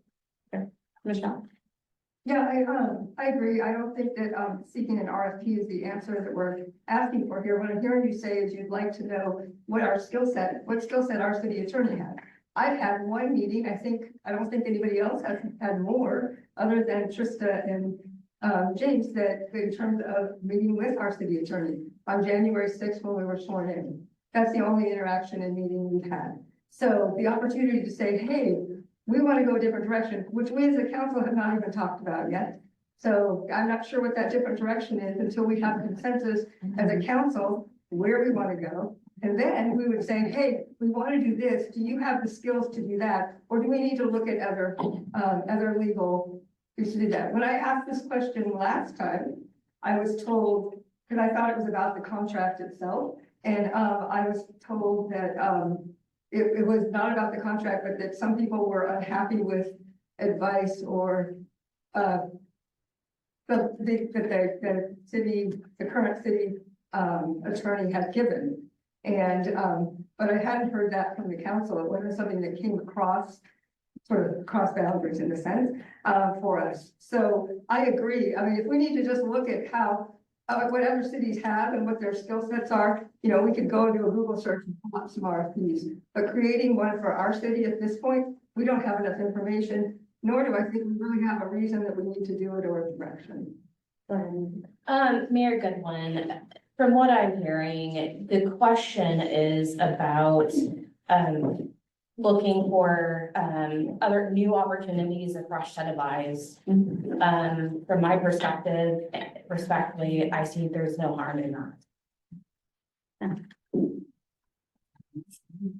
I'd like to know why we're wanting to change over a city attorney that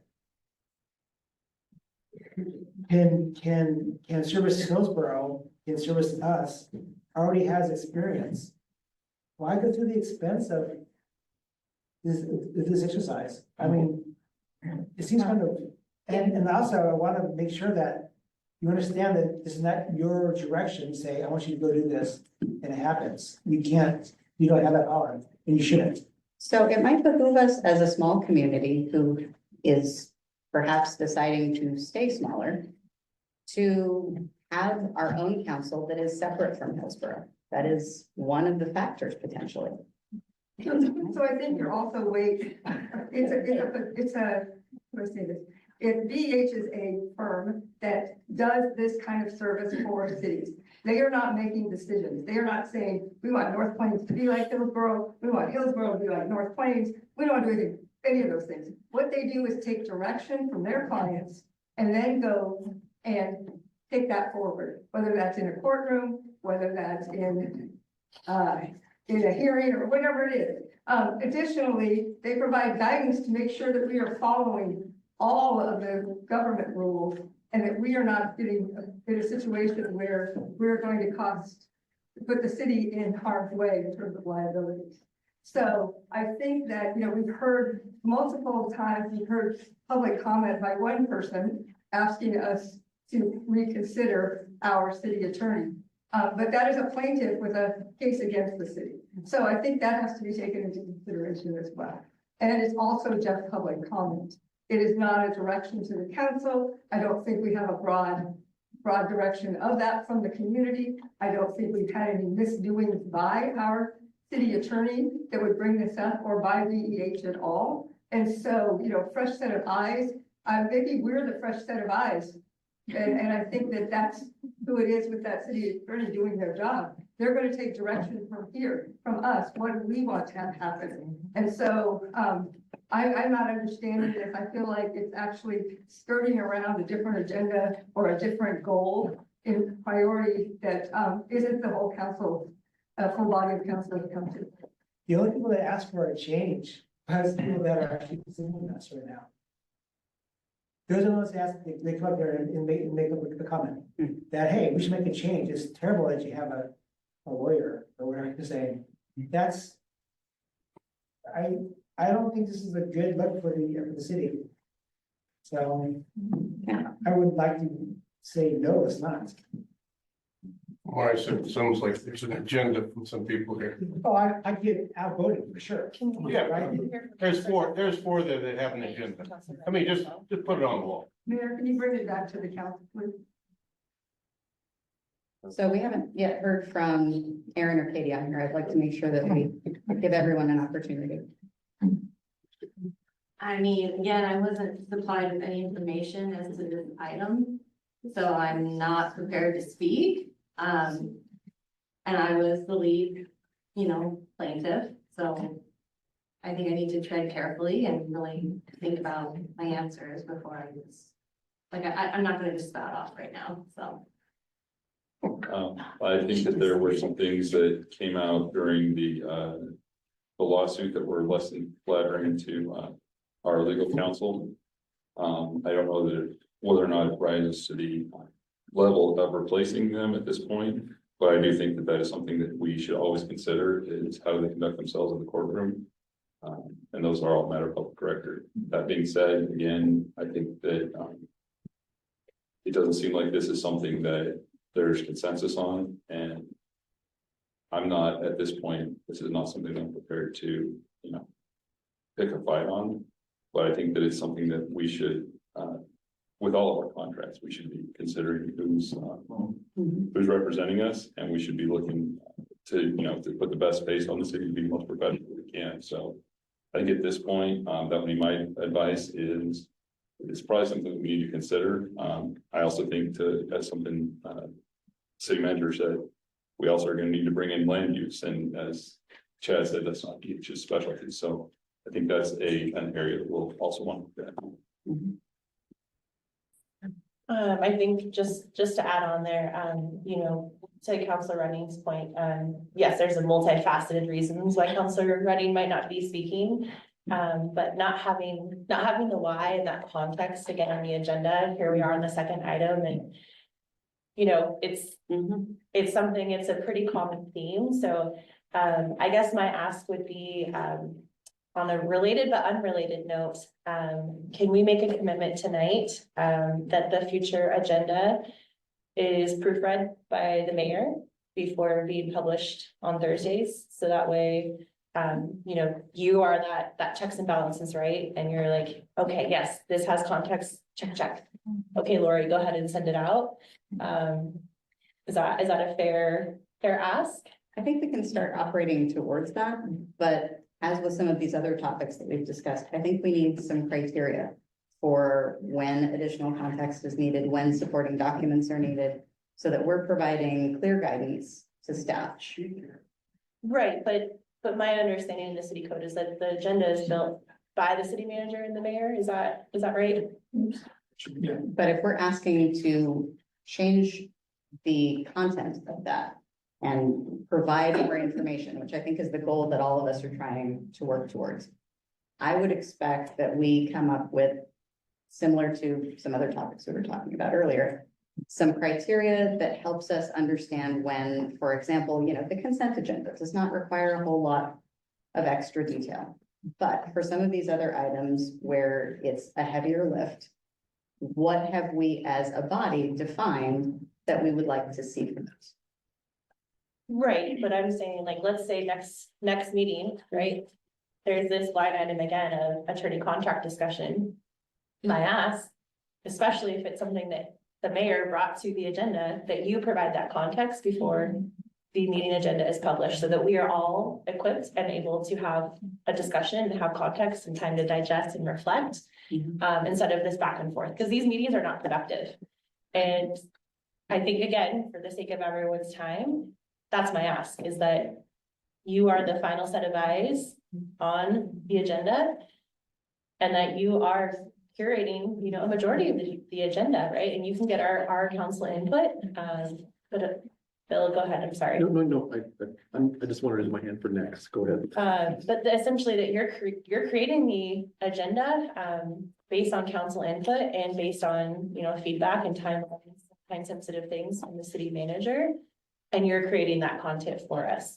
And maybe there are context items that, need to be included in our packets, but ultimately, a lot of the things that are being asked to be by staff to be added in are things that we have discussed many times as a council and are all available.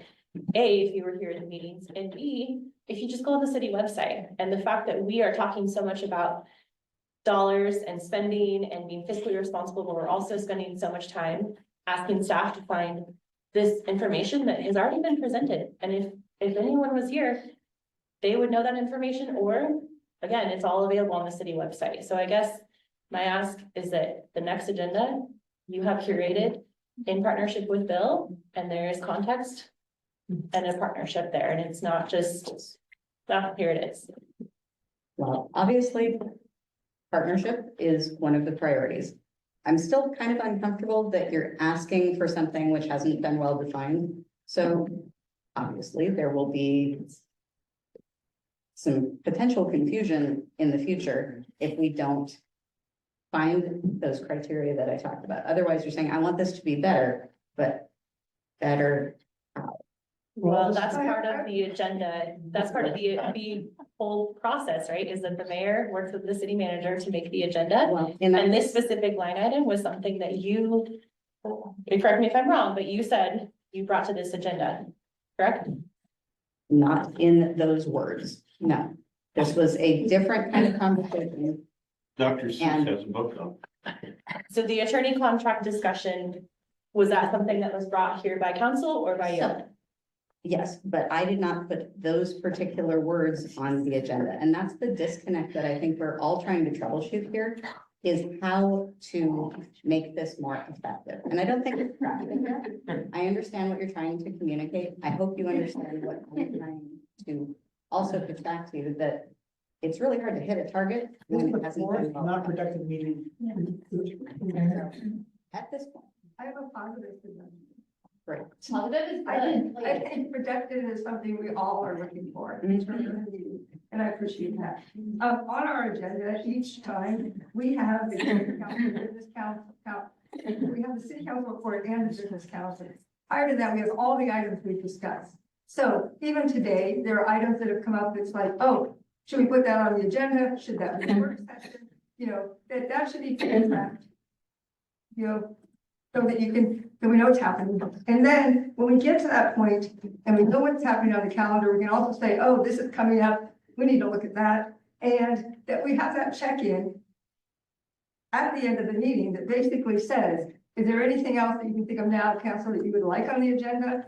And are there any supporting documents you need with that? Because there's a lot of flying around, like, I want this, I want an RFP, I want those things, without actually sort of making it a clear direction for staff. I mean, I can't imagine what it's been so far to try to figure out what exactly council wants. And, I don't know what the words were, the attorney contract discussion, what words you actually wanted and how they got changed. That's not clear here, but, I actually have an item that I kind of pushed to be on the agenda that's later. And I did say, oh, we need this document with it. And so, it's sort of, I take that on because that's my responsibility as putting that forth on the agenda. And I think that we can all help support doing that in the meeting itself. So when you walk away, there may be other things that come up, but at least we have those going. Thank you for the positive suggestion. Okay, Mayor, Chad has his hand up online. Great. Thank you, Chad. The ship may have sailed on this, but I just wanted to clarify a few points. And certainly I can provide more information if necessary. From our perspective, and just a little bit about our firm, our firm was founded in 1998 as basically a city attorney's office. All we do is represent local governments. Right now, we have 10 attorneys and we represent, I believe, as full-time city attorneys, somewhere in the vicinity of like 22 different cities. We've represented over 230 local governments in the course of our firm's history. It's all we do, and we have a full service firm. We have several attorneys who do land use, several attorneys who do labor and employment, public contracting, general government.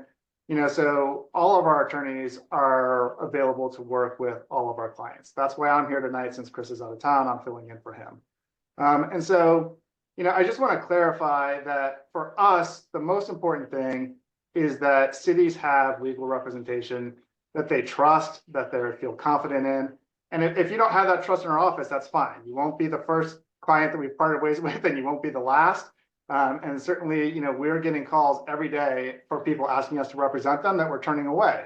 And so, it's not that, we, are going to fight desperately for this work. What we want to do is make sure that the city succeeds. And, for the city to succeed, you have to have a lawyer that you trust. And if you don't trust us, then I fully encourage you to go out for an RFP.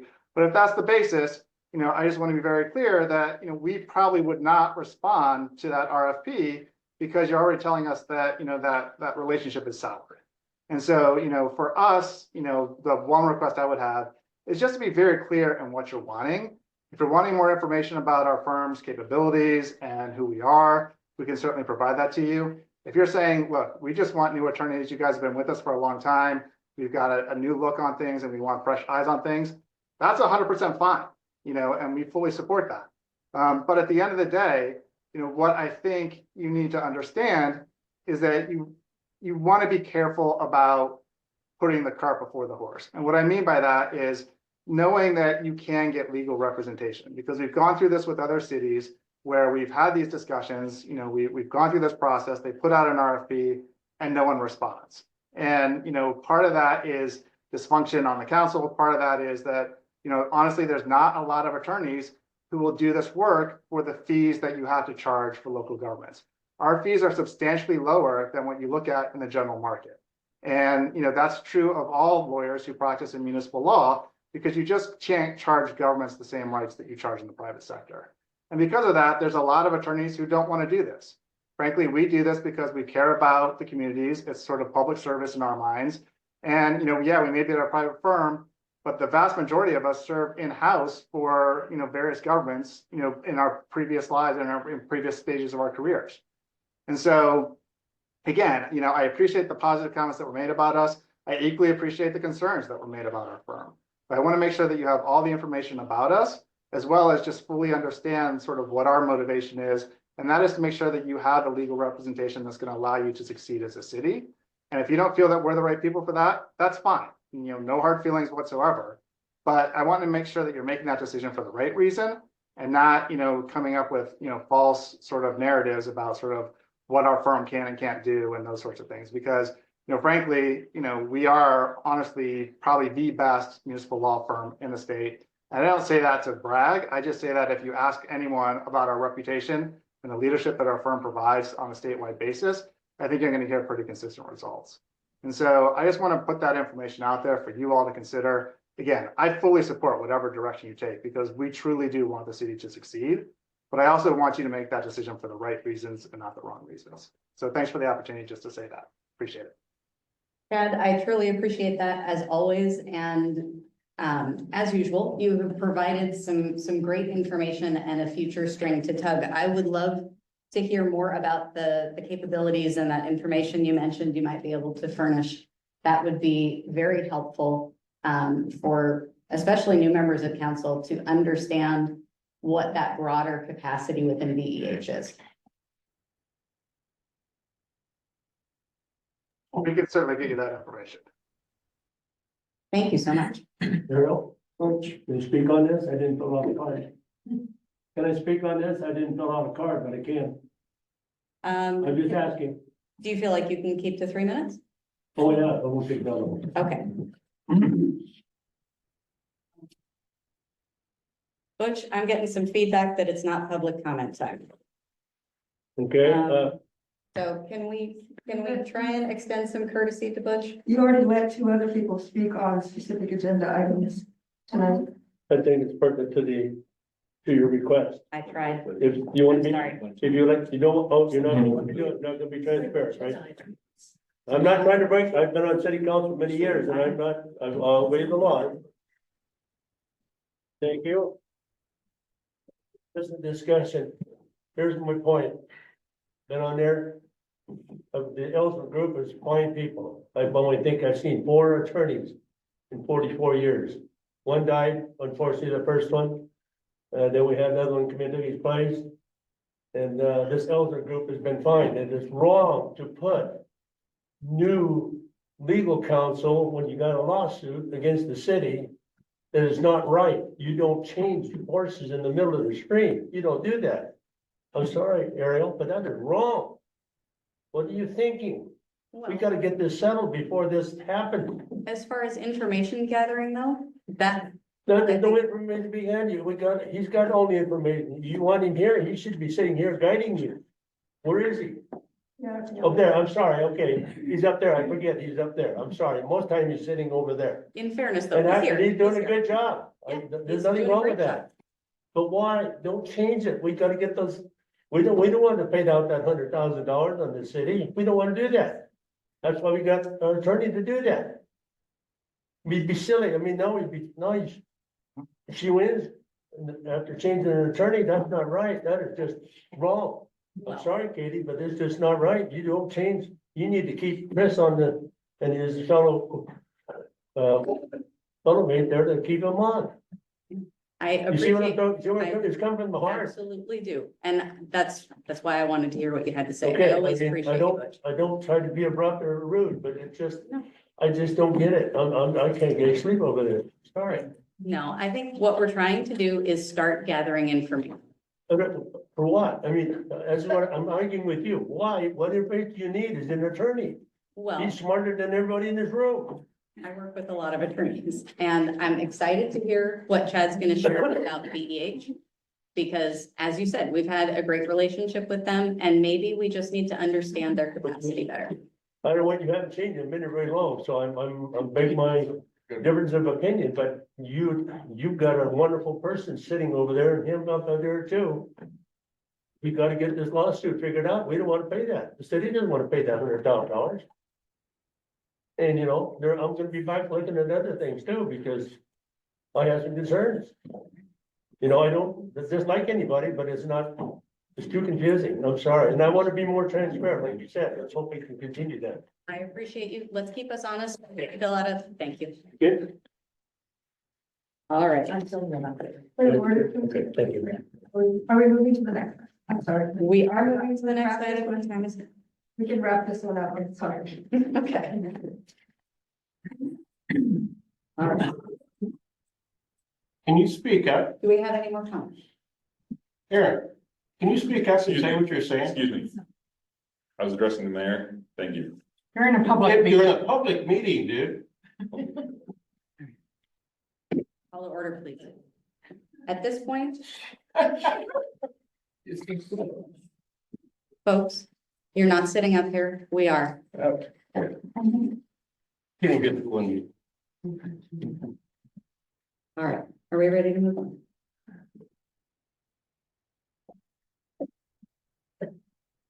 Point of order, we can break this. Great. Take a 5-minute break.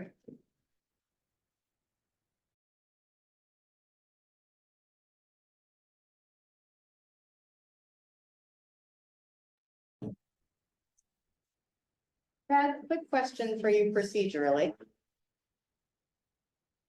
Yeah, Appreciate you so much. During our executive session, we had some conversations privately under attorney-client privilege, and we are now ready to have some public discussion of that. When we had reviewed this before, you, I believe, had mentioned that it should go under new business, but we have some clarification since this has been discussed previously, whether it should be under unfinished business instead. Could you help us navigate this, please? yeah, I had previously said unfinished business, but you can really do it under either. Frankly, I do think it is unfinished business because you've had previous discussions on this. And you're still under unfinished business on the agenda, so you could have it there. If you prefer to have it under new business, that's fine. You do have a council rule that says generally, new business should wait until the next agenda item unless there's an emergency. But because this is responding to a settlement offer that has a deadline, I think you could do it under new business as well. So long-winded way of saying it doesn't really matter. Thank you so much for being very careful. And in that case, I think we will handle this as our third item under unfinished business. Chad, do you want to tee us up or would you like me to go for it? Whatever you prefer, Mayor. Go for it. Okay. So for the public and for the council who's already aware, the city has been made an offer by the plaintiffs in the underlying referendum case to settle the case. We've had some back and forth, and the latest offer to the city is if the city dismisses the appeal and pays $72,000 in attorney's fees, then the case will basically end. So that's the sort of question before you. I've provided some legal advice to you in executive session on that. And at this point in time, as we've discussed, it's really sort of a policy and business discussion for you all to have as a council as to whether, one, you want to accept that offer, two, just reject that offer and move forward with the fee hearing in March, or three, provide some sort of counter offer. So those are the options before you. And with that, I'll turn it over to you all for a discussion. A private discussion, we feel like we want to have public discussion as well, folks. So I think, the concern that I would have if we were not to accept is this is gonna drag on. It has a lot of risk assigned attached to it. Yes, there's a possibility that we win an appeal, as we all know. But in my opinion, it comes down to a matter of risk. And it's a question of, do we continue doing this, or do we just move forward and say, you know what, we're gonna end this discussion, we're gonna move on, and we're gonna go about the city business. This is not sorry, this is not saying that, somebody was wrong or somebody's right. This is nobody's winning or losing, as we've talked about previously. This is simply a question of, is it in the city's best interest to just cut our losses and move on? And I think that's something the council should absolutely keep in mind as we have this conversation. It's not about pointing fingers or blame who's right or wrong. It is purely what is the best way to extricate ourselves from this situation? Just because. So that would be, I would ask you to consider that as we deliberate. Chad, I have a question for you. Should I reread the confirmation of waiver and assignment of interest? No, you don't have to do that. That's already on the record. And since they've said it's not a conflict of interest, you don't have to declare it every time. Okay, thank you. It can mean that should be made, there's a contract that's about it that should be made whole. Anyways, with that. I'm sorry, what? There's I think Cindy brought it up. She says something about with the contract that she has that's been made up. That even if she doesn't claim anything, she be made whole. Is that, did I read that wrong? I think you must have. There's already determination that it's not a conflict. I just wanted to gain that. But not, okay, Not in any way. so not even from the back end. So if those are, if anyone is questioning, Katie did submit this and it was accepted by the council and that she can't participate in the public discussion and vote. She could not participate in the closed session and the private conversation.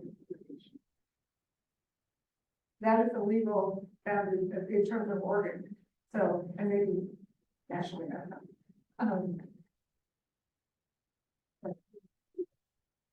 At this point, I think we have a responsibility to the community to find a position on this. So I did have some public comment about it, and, that it's a difficult decision. And one to be thrown in, first thing, and we come to the middle of it.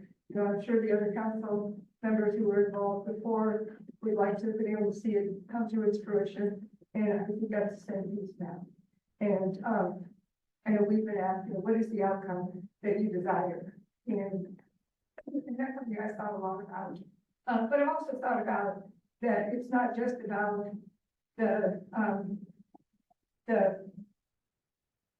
smart growth group and the 40% that voted for it, but that's a loud voice and we need to listen to it.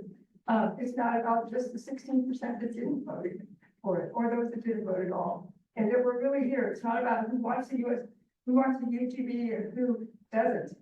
It's not about no growth, and it's not about 805 acres anymore. It's likely to end up somewhere in the middle, but how do we get there? And what is that conversation? But I'll say that philosophically, the problem that I have is that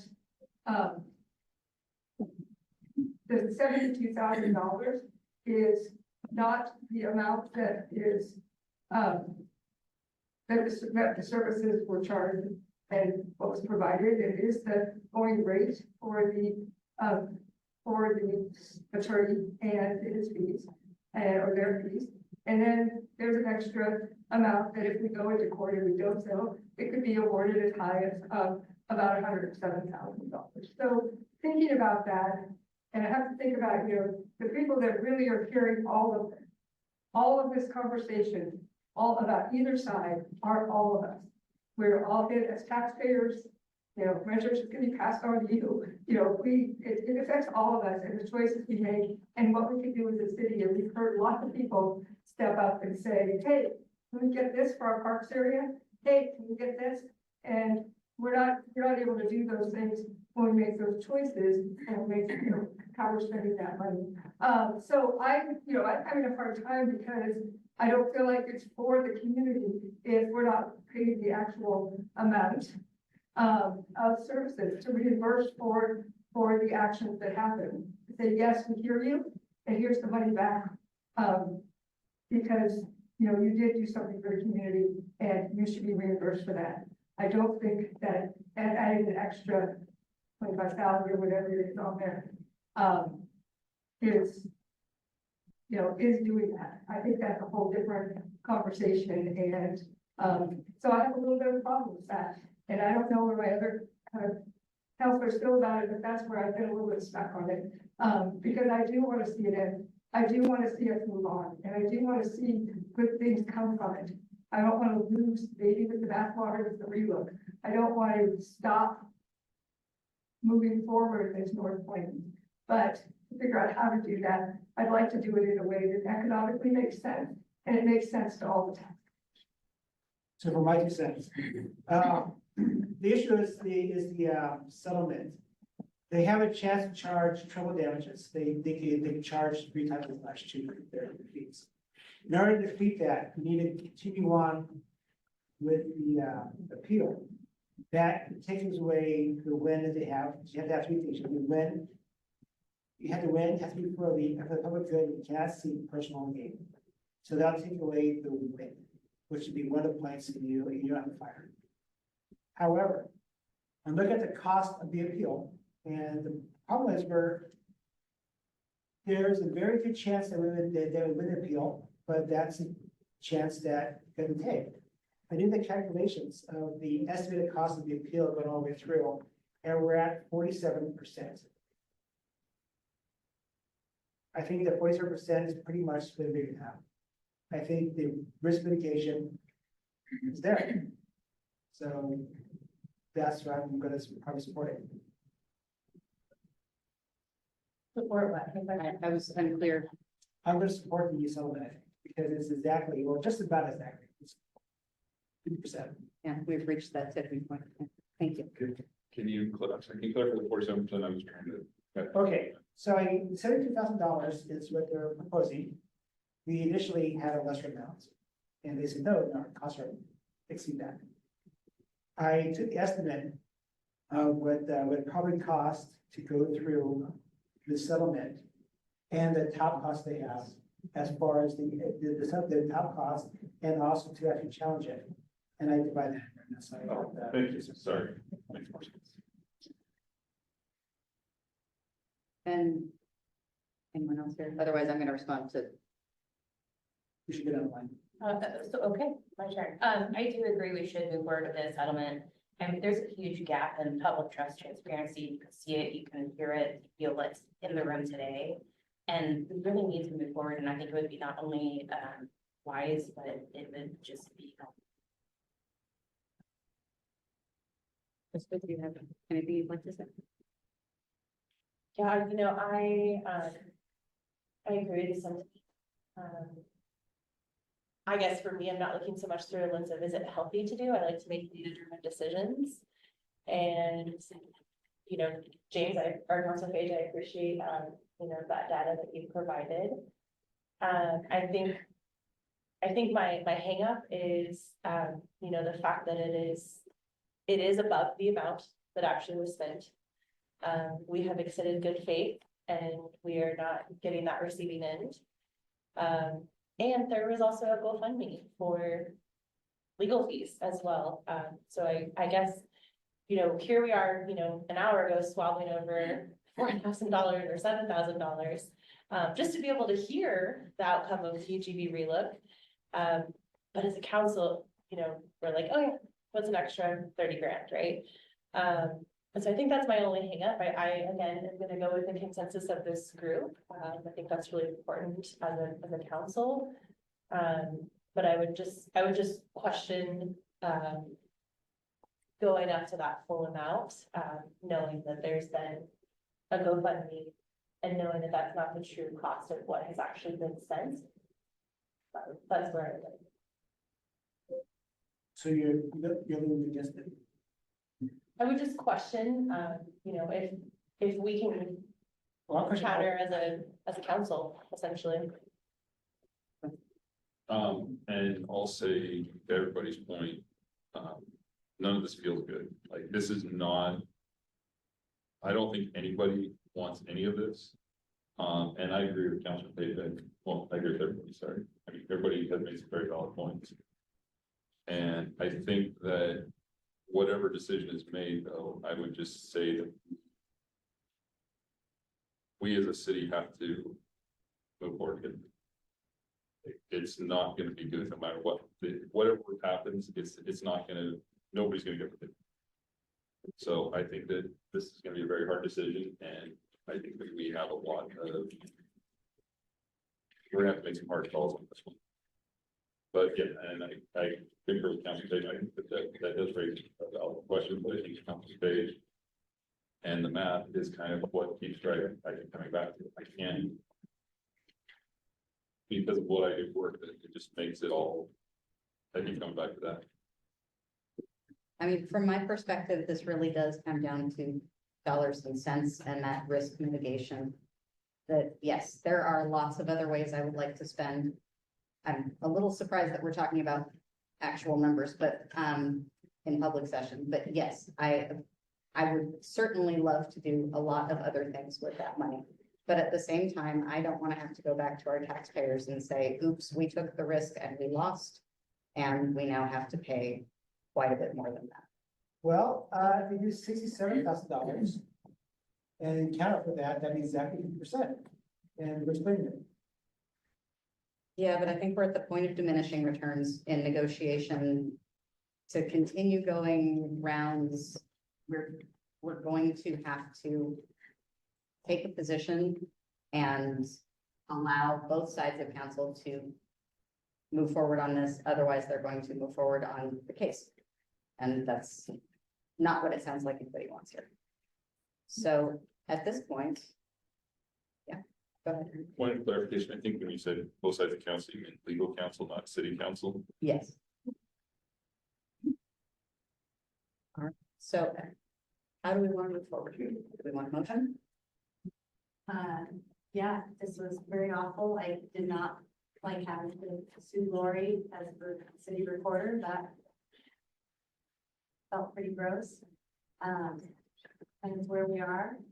And I would love this resolution to end, or, you know, this to end tonight. Well, we need somebody from our place to actually sue, because otherwise we're gonna have a standing court. So that's what we got. I'm open to counter offer $67,000, make it exactly in the middle. Right now, My math is wrong, so I'm just, that's. I'm gonna reiterate that I think for the small difference that we're talking about in money, we run the risk of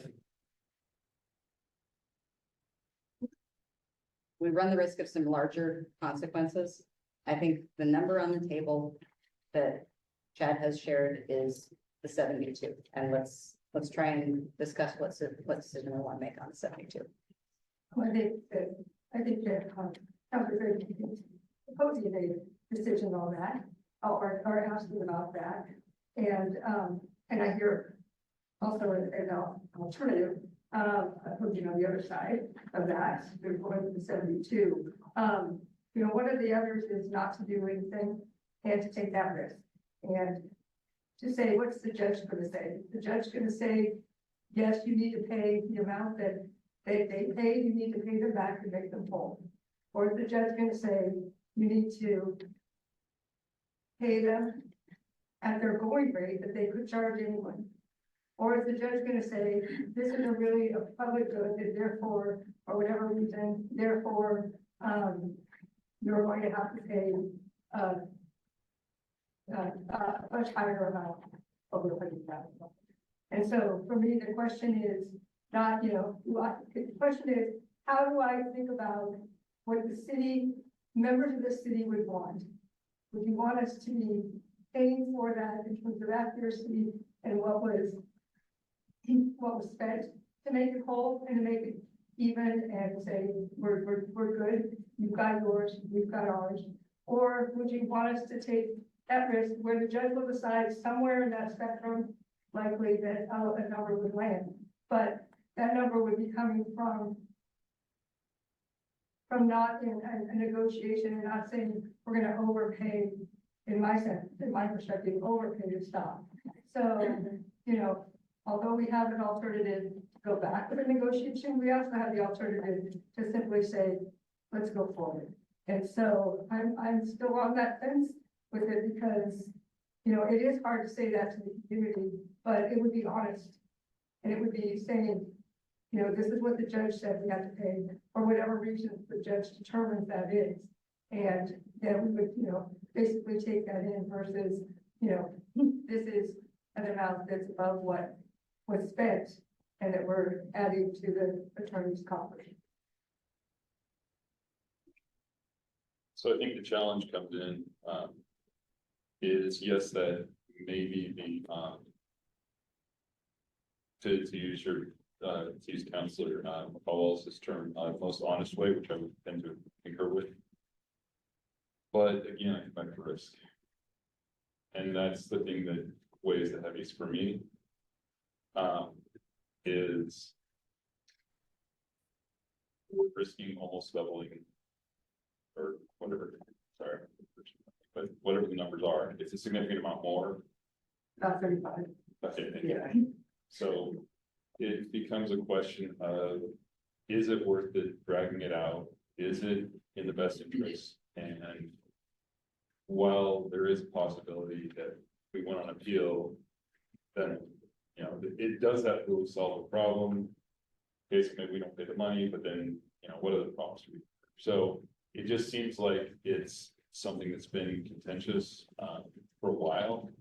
And it feels like if ending this one way or the other, the no way to move past it. And again, and just to be clear, this is not saying who's right and who's wrong, because that's not for me to decide. That is simply saying this is what the judge decided. We're just gonna put this behind us, or we're gonna move forward, we're gonna appeal. But to me, the appeal just has a lot of risk. That's my personal opinion as a counselor, and unfortunately, the taxpayer who's gonna wind up putting part of the bill. I'm looking at risk. That's all I keep coming back to. I think we've actually had a really wonderful discussion about this. I appreciate the quality of feedback from everybody. Am I wrong? I worded it 2%, not 3%. So We're paying 2% of the Medicaid process. So. Okay, so at this point, move. Is there any further discussion? Is there any further discussion? All right, I think we've heard from everybody. I appreciate all of the different perspectives that we've gotten here. I think. Um, Okay, go ahead. I'm gonna move that we accept the offer based on receipt. Seconded. Okay, I can second some things. Anybody else?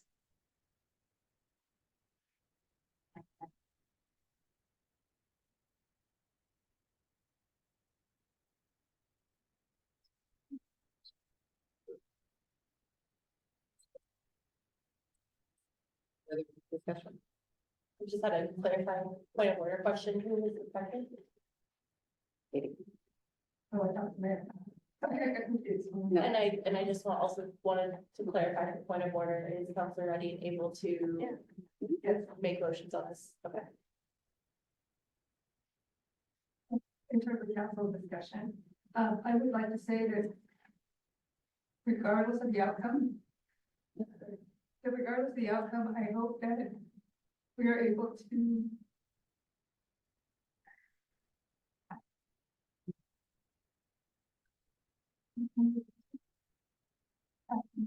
transparently, be more responsible, and operate as a full council. Yeah.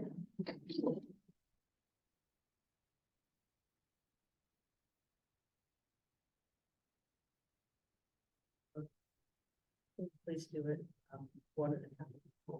Yeah, Lori, do you want to call out a roll call vote? Just so that. You want me to? You follow roll call. Yeah, I don't do that.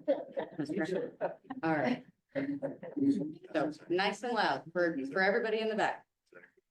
Any further discussion? Can you clarify the motion again? Yes. Whatever. Lori, can you read the motion for us? Counselor Dunbar moved to accept the offer, from the, plaintiff's attorney of $72,000. Moving down the line. Katie? So yes, I agree with that. Correct. Aye. Michelle? No. James? I think it's too much. Go down. Aye. Krista? Okay.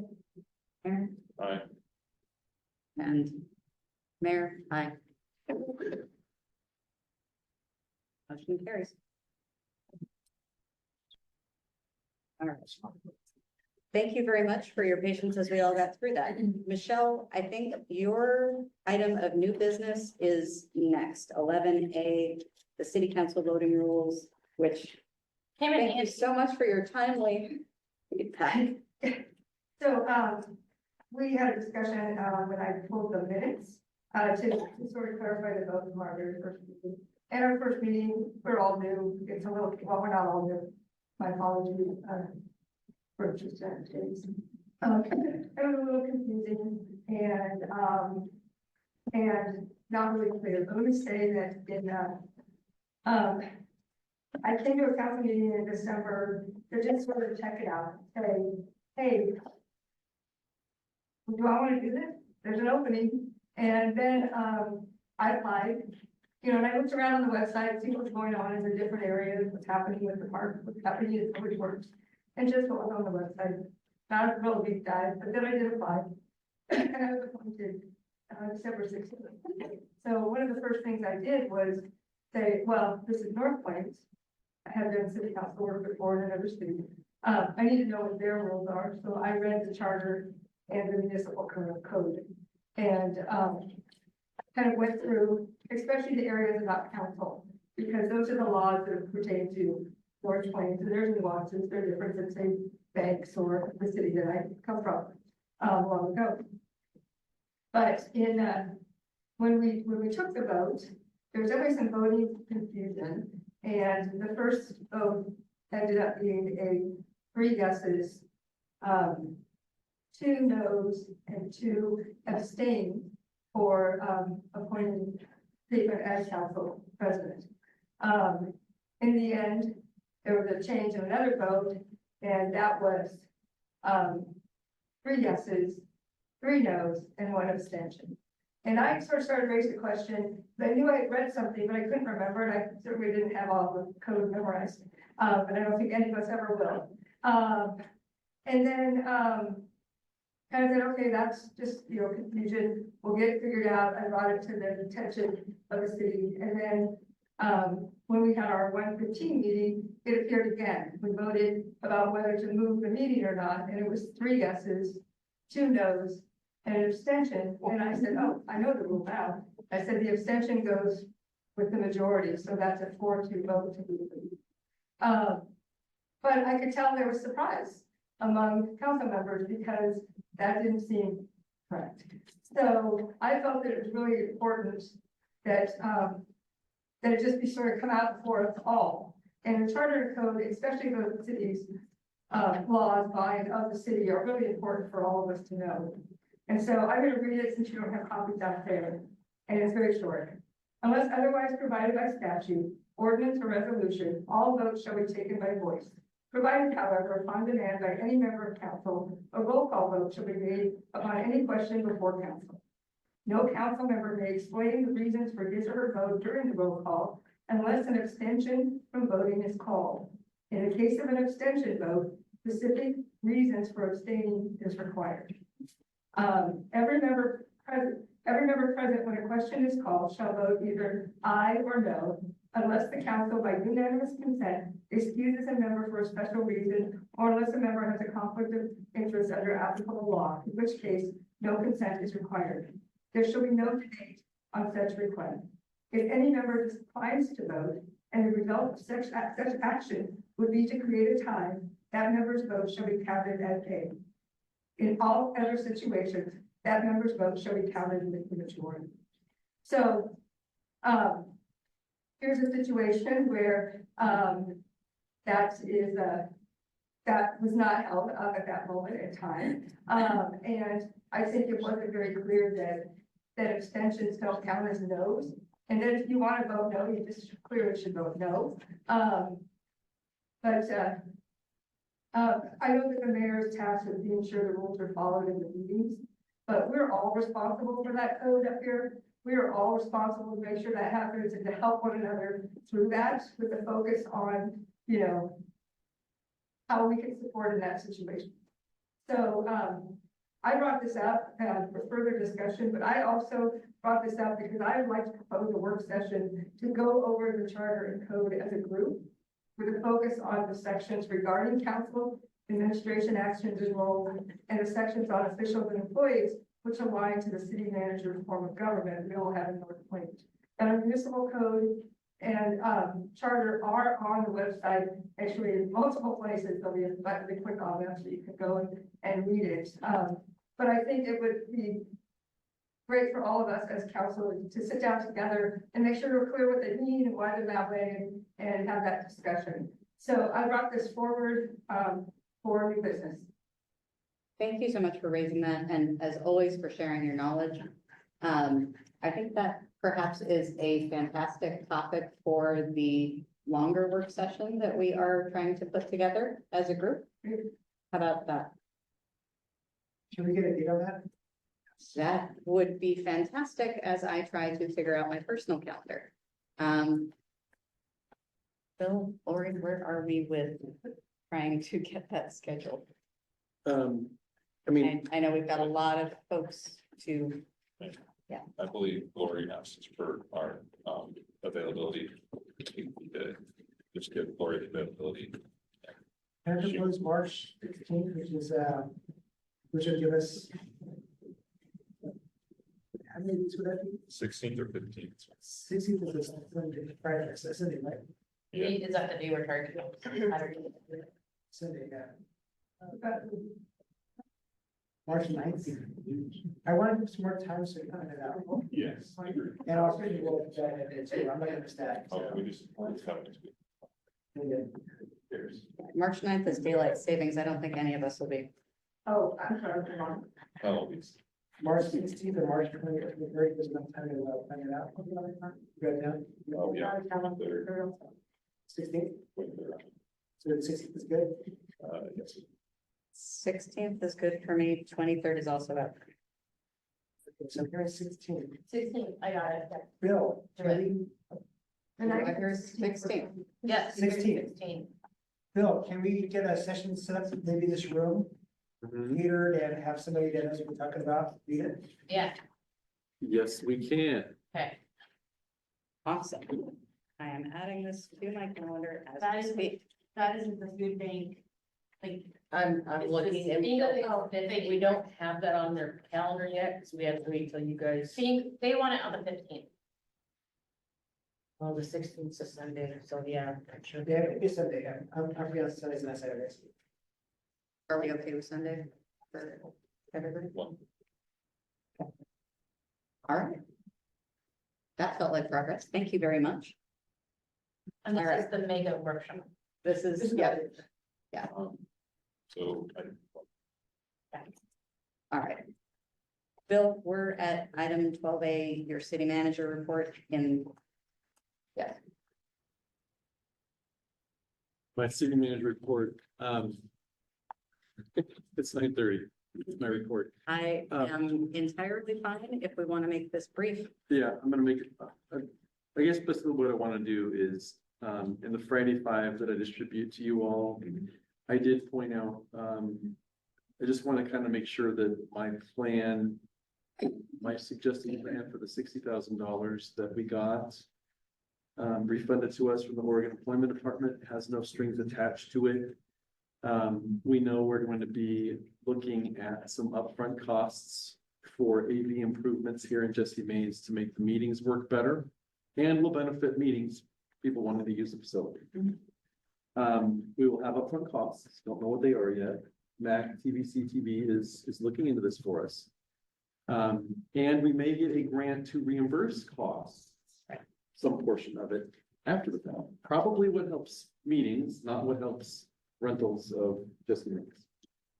But I want to make sure that you all are okay with the idea that that $60,000 gets parked. We hear what improve, a range of costs for improvements in here. And then I come back to you all and say, okay, here's what we learned about what the costs and improvements can be. What do you think? And then we figure out, are you okay with that plan for the money and for thinking about the improvements here? And if you are, I'll be quiet. Okay. About, just one question. So, and you're saying that there is a possibility we can get a portion of that reimbursed from that? Yeah, we discussed that with Mac at the meeting. What it'll probably break down to is the improvements that we do to make meetings here better for the public are probably what will be okay for a grant reimbursement. But the things that we want to do to make it better for banquets and other things that are elective use of the building probably won't be available for grant reimbursement. perfectly understandable. Two clarifications from my end of things. About how long do we think we might need to park that 60,000 until we get those estimates? Good question. I would expect we would get estimates in the next month. Okay, so this is not a long term. No. They've already been and looked up above the panels to see what could be done for suspension and everything. So they're all right. Okay, fantastic. And then the other thing is you mentioned that this 60,000, thank you, Kristen, has no strings attached at the moment. If we were to invest it and then be reimbursed via the grant, would there then be strings at that point, or does it remain flexible? Great question. It remains flexible. Just to kind of remind everybody, this is money that we as a city, at city expense, had been accruing unnecessarily at the Oregon Employment Department with payroll runs. And this isn't anything that employees get paid in and we're getting. That's not, that wouldn't be appropriate. This is just our portion of some payroll expenses, city portion that accrued, didn't get clarification from the department on it. Kristen identified it had just been sitting there and growing slowly, and we got the money back. And so it's kind of free and clear money that the general fund has for a while incrementally, it's been acting like a savings account for us unintentionally. And we've gotten it back. So there's no strings spending it. And if we were to get reimbursed by a grant, there would be no strings involved in what we did reassigning those funds later. Up to you. The strings are what you give it. like a consensus or asking you again. So to let Bill move forward with this plan, we would need some consensus. Do we feel like we need discussion, or are we ready to let Bill move forward? Can we get a thumbs up if we're consensus? Anybody else? Yeah. Okay, I'm seeing consensus. So yes, thank you very much for explaining the situation so thoroughly. That sounds like a great plan of action. Great, Looking thank you. forward to hearing more. Thank you, thank you. All right. I see items for council reports as well. Anything I think, Call Wallace. you had mentioned that you went to? I have couple of words, but others might have it as well. Okay.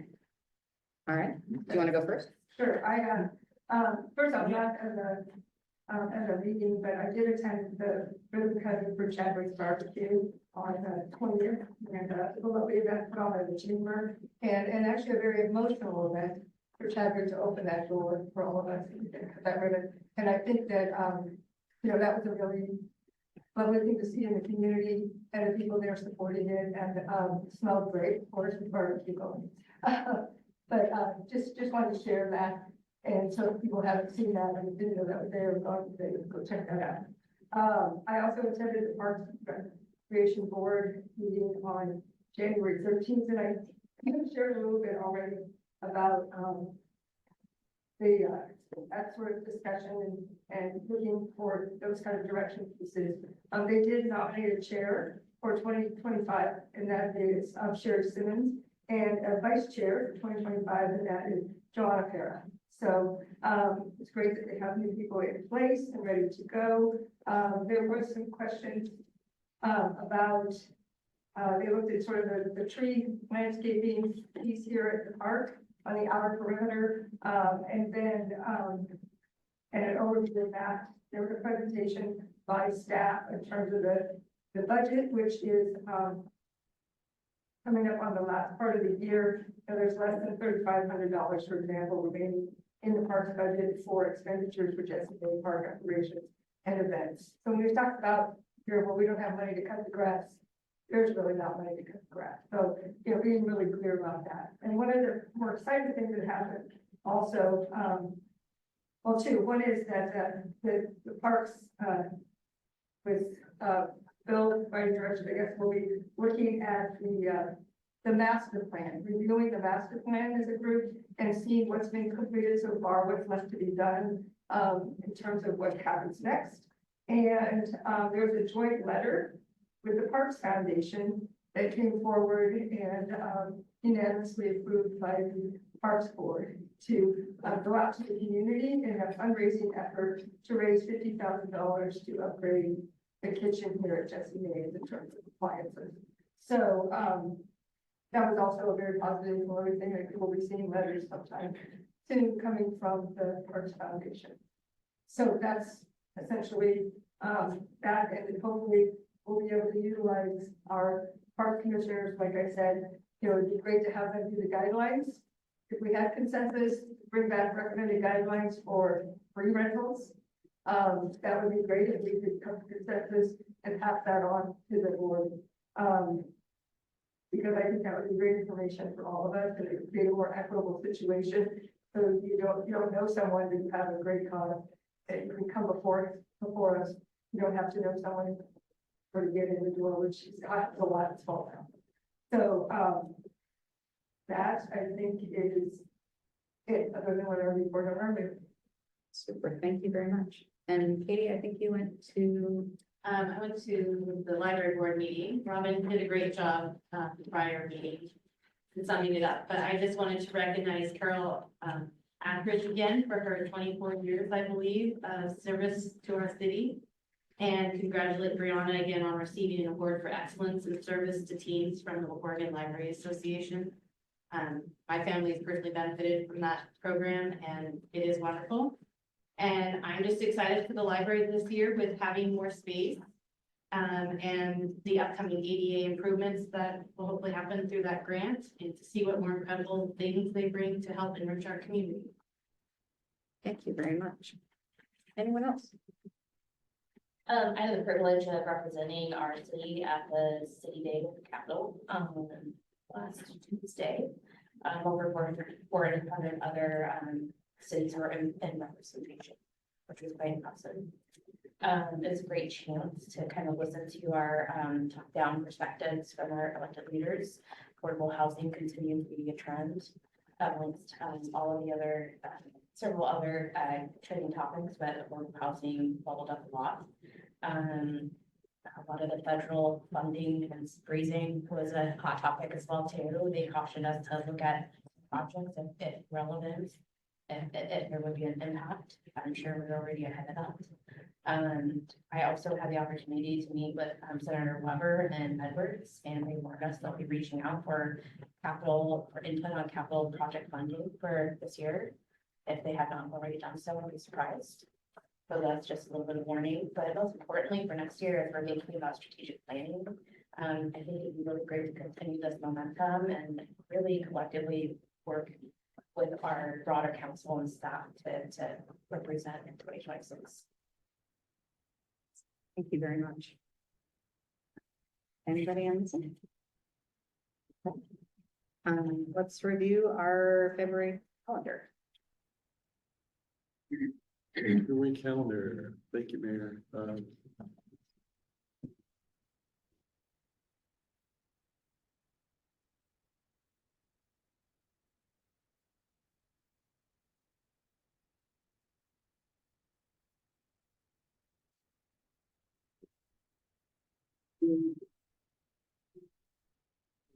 Appreciate it. Okay. Okay, yeah, so I basically just have the business calendar. You all got a copy of the business calendar in the agenda packet, and I don't think we want to sit down and put everything down in terms of work sessions. We have a few that you want to see. We have the retreat that you want to have on the 16th to kind of really do the deep dive in everything that you want to understand, and we're very happy to help you make that happen and it to be a success on the 16th. It's extremely important. But what I just wanted to point out in particular, and it's a little artsy, but it was in your packet, is that we have a budget process that between the retreat on the 16th and then some work we're going to be doing ahead of that time to bring to you as far as how to think about the process moving forward. I just want to reiterate that we really have to have you all adopt a budget before July 1st. And when we do that, we have 3 different resolutions that we have to pass. We have a resolution that adopts the budget. You actually have to also adopt a budget for the Urban Renewal Agency separately. So you're going to have that as well. But at the same time, you have 3 additional levies that you actually, 3 additional resolutions you have to pass before July 1. In addition, you have to authorize the property tax rate that we charge. Okay. And then you have 2 resolutions that involve making yourself declaring again that we can get shared revenues from the state. Different revenues we get from the state can be based on population, but like other cities do, based on the services that we do provide. And then you have to pass a resolution to elect to get those revenues. So it's kind of funny that it gets broken out that way. We have to do all of that before July 1 and then also adopt a fee schedule before July 1 for the coming fiscal year 2026. So I just want to get it on there that those are musts. And it's going to be a successful process, but as you think about this retreat and we think about topics that are coming up, and there's a budget committee that you're all a part of, and we'll have those meetings, but I just want to make sure that the end stop on some of the things you're thinking about is we have a budget adoption in June, and that's extremely important. So that's all. Thank you for calling that up. Yeah. All right.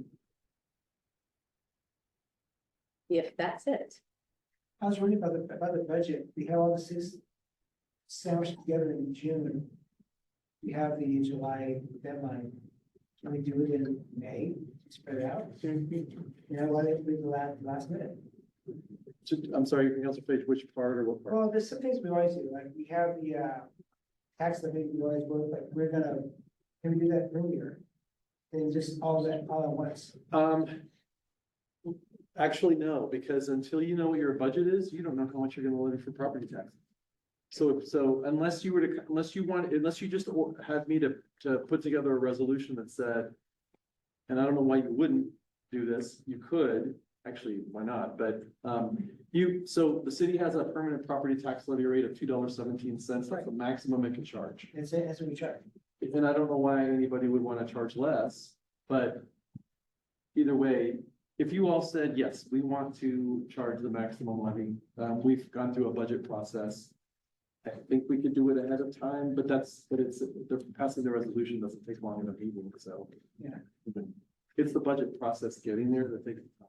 Right, and I think that's the part where we want to be really thoughtful and engaged, and particularly for folks who are going through this for the first time, have plenty of opportunity to ask questions and talk about priorities. So I very much appreciate you bringing up kind of those gates that we have to get through, as well as the time that's required for those. And I will appreciate, as we're continuing to build those agendas collaboratively, that we get as much information in front of this council as early as possible, and talking with all of our stakeholders so that we understand the needs and requests, whether that's coming from staff or coming from our boards and commissions.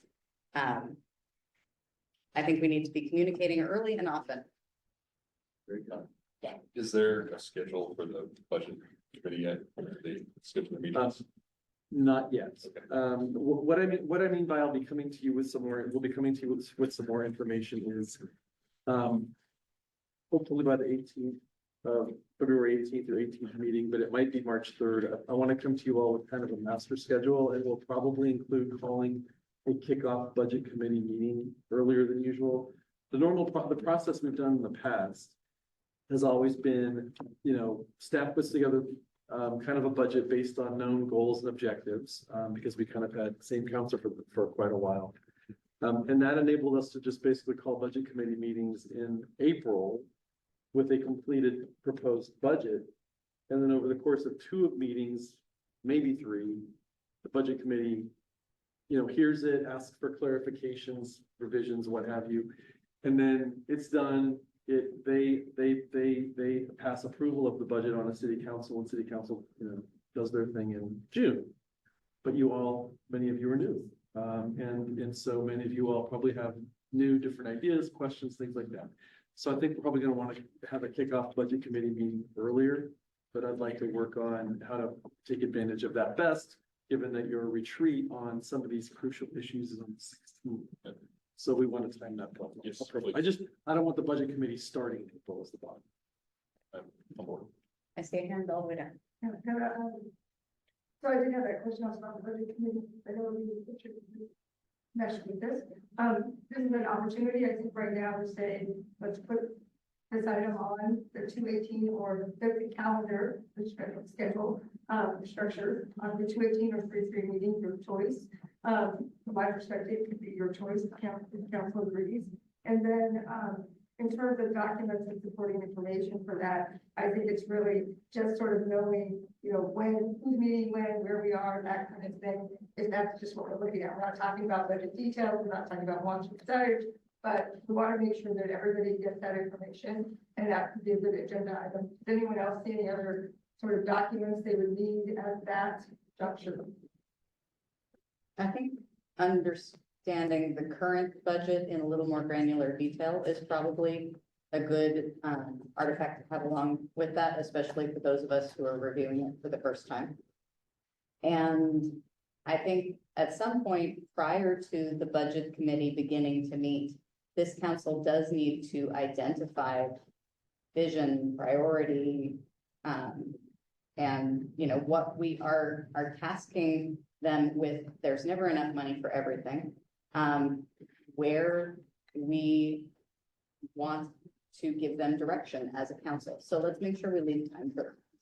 And maybe that's another agenda item on that same, I'm hearing in that February or March, where we say,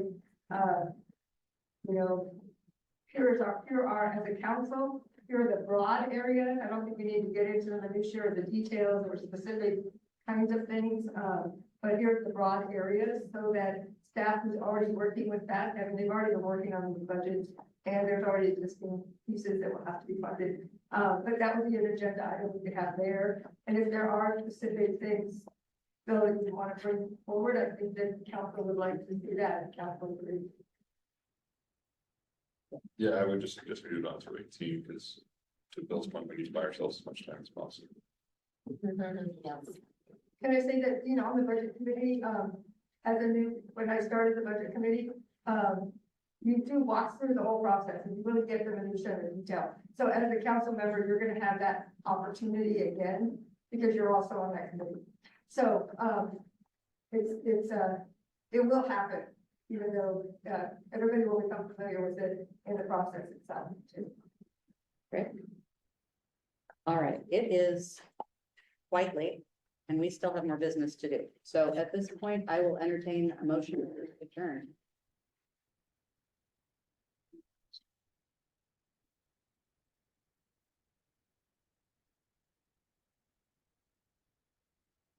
Right here, second. Okay, you guys need to talk Sorry, about it, because they're all facing that way and I can't hear it. And then I move to adjourn. I said I second, sorry, Lori. All right. All those in favor? Aye. Any opposed?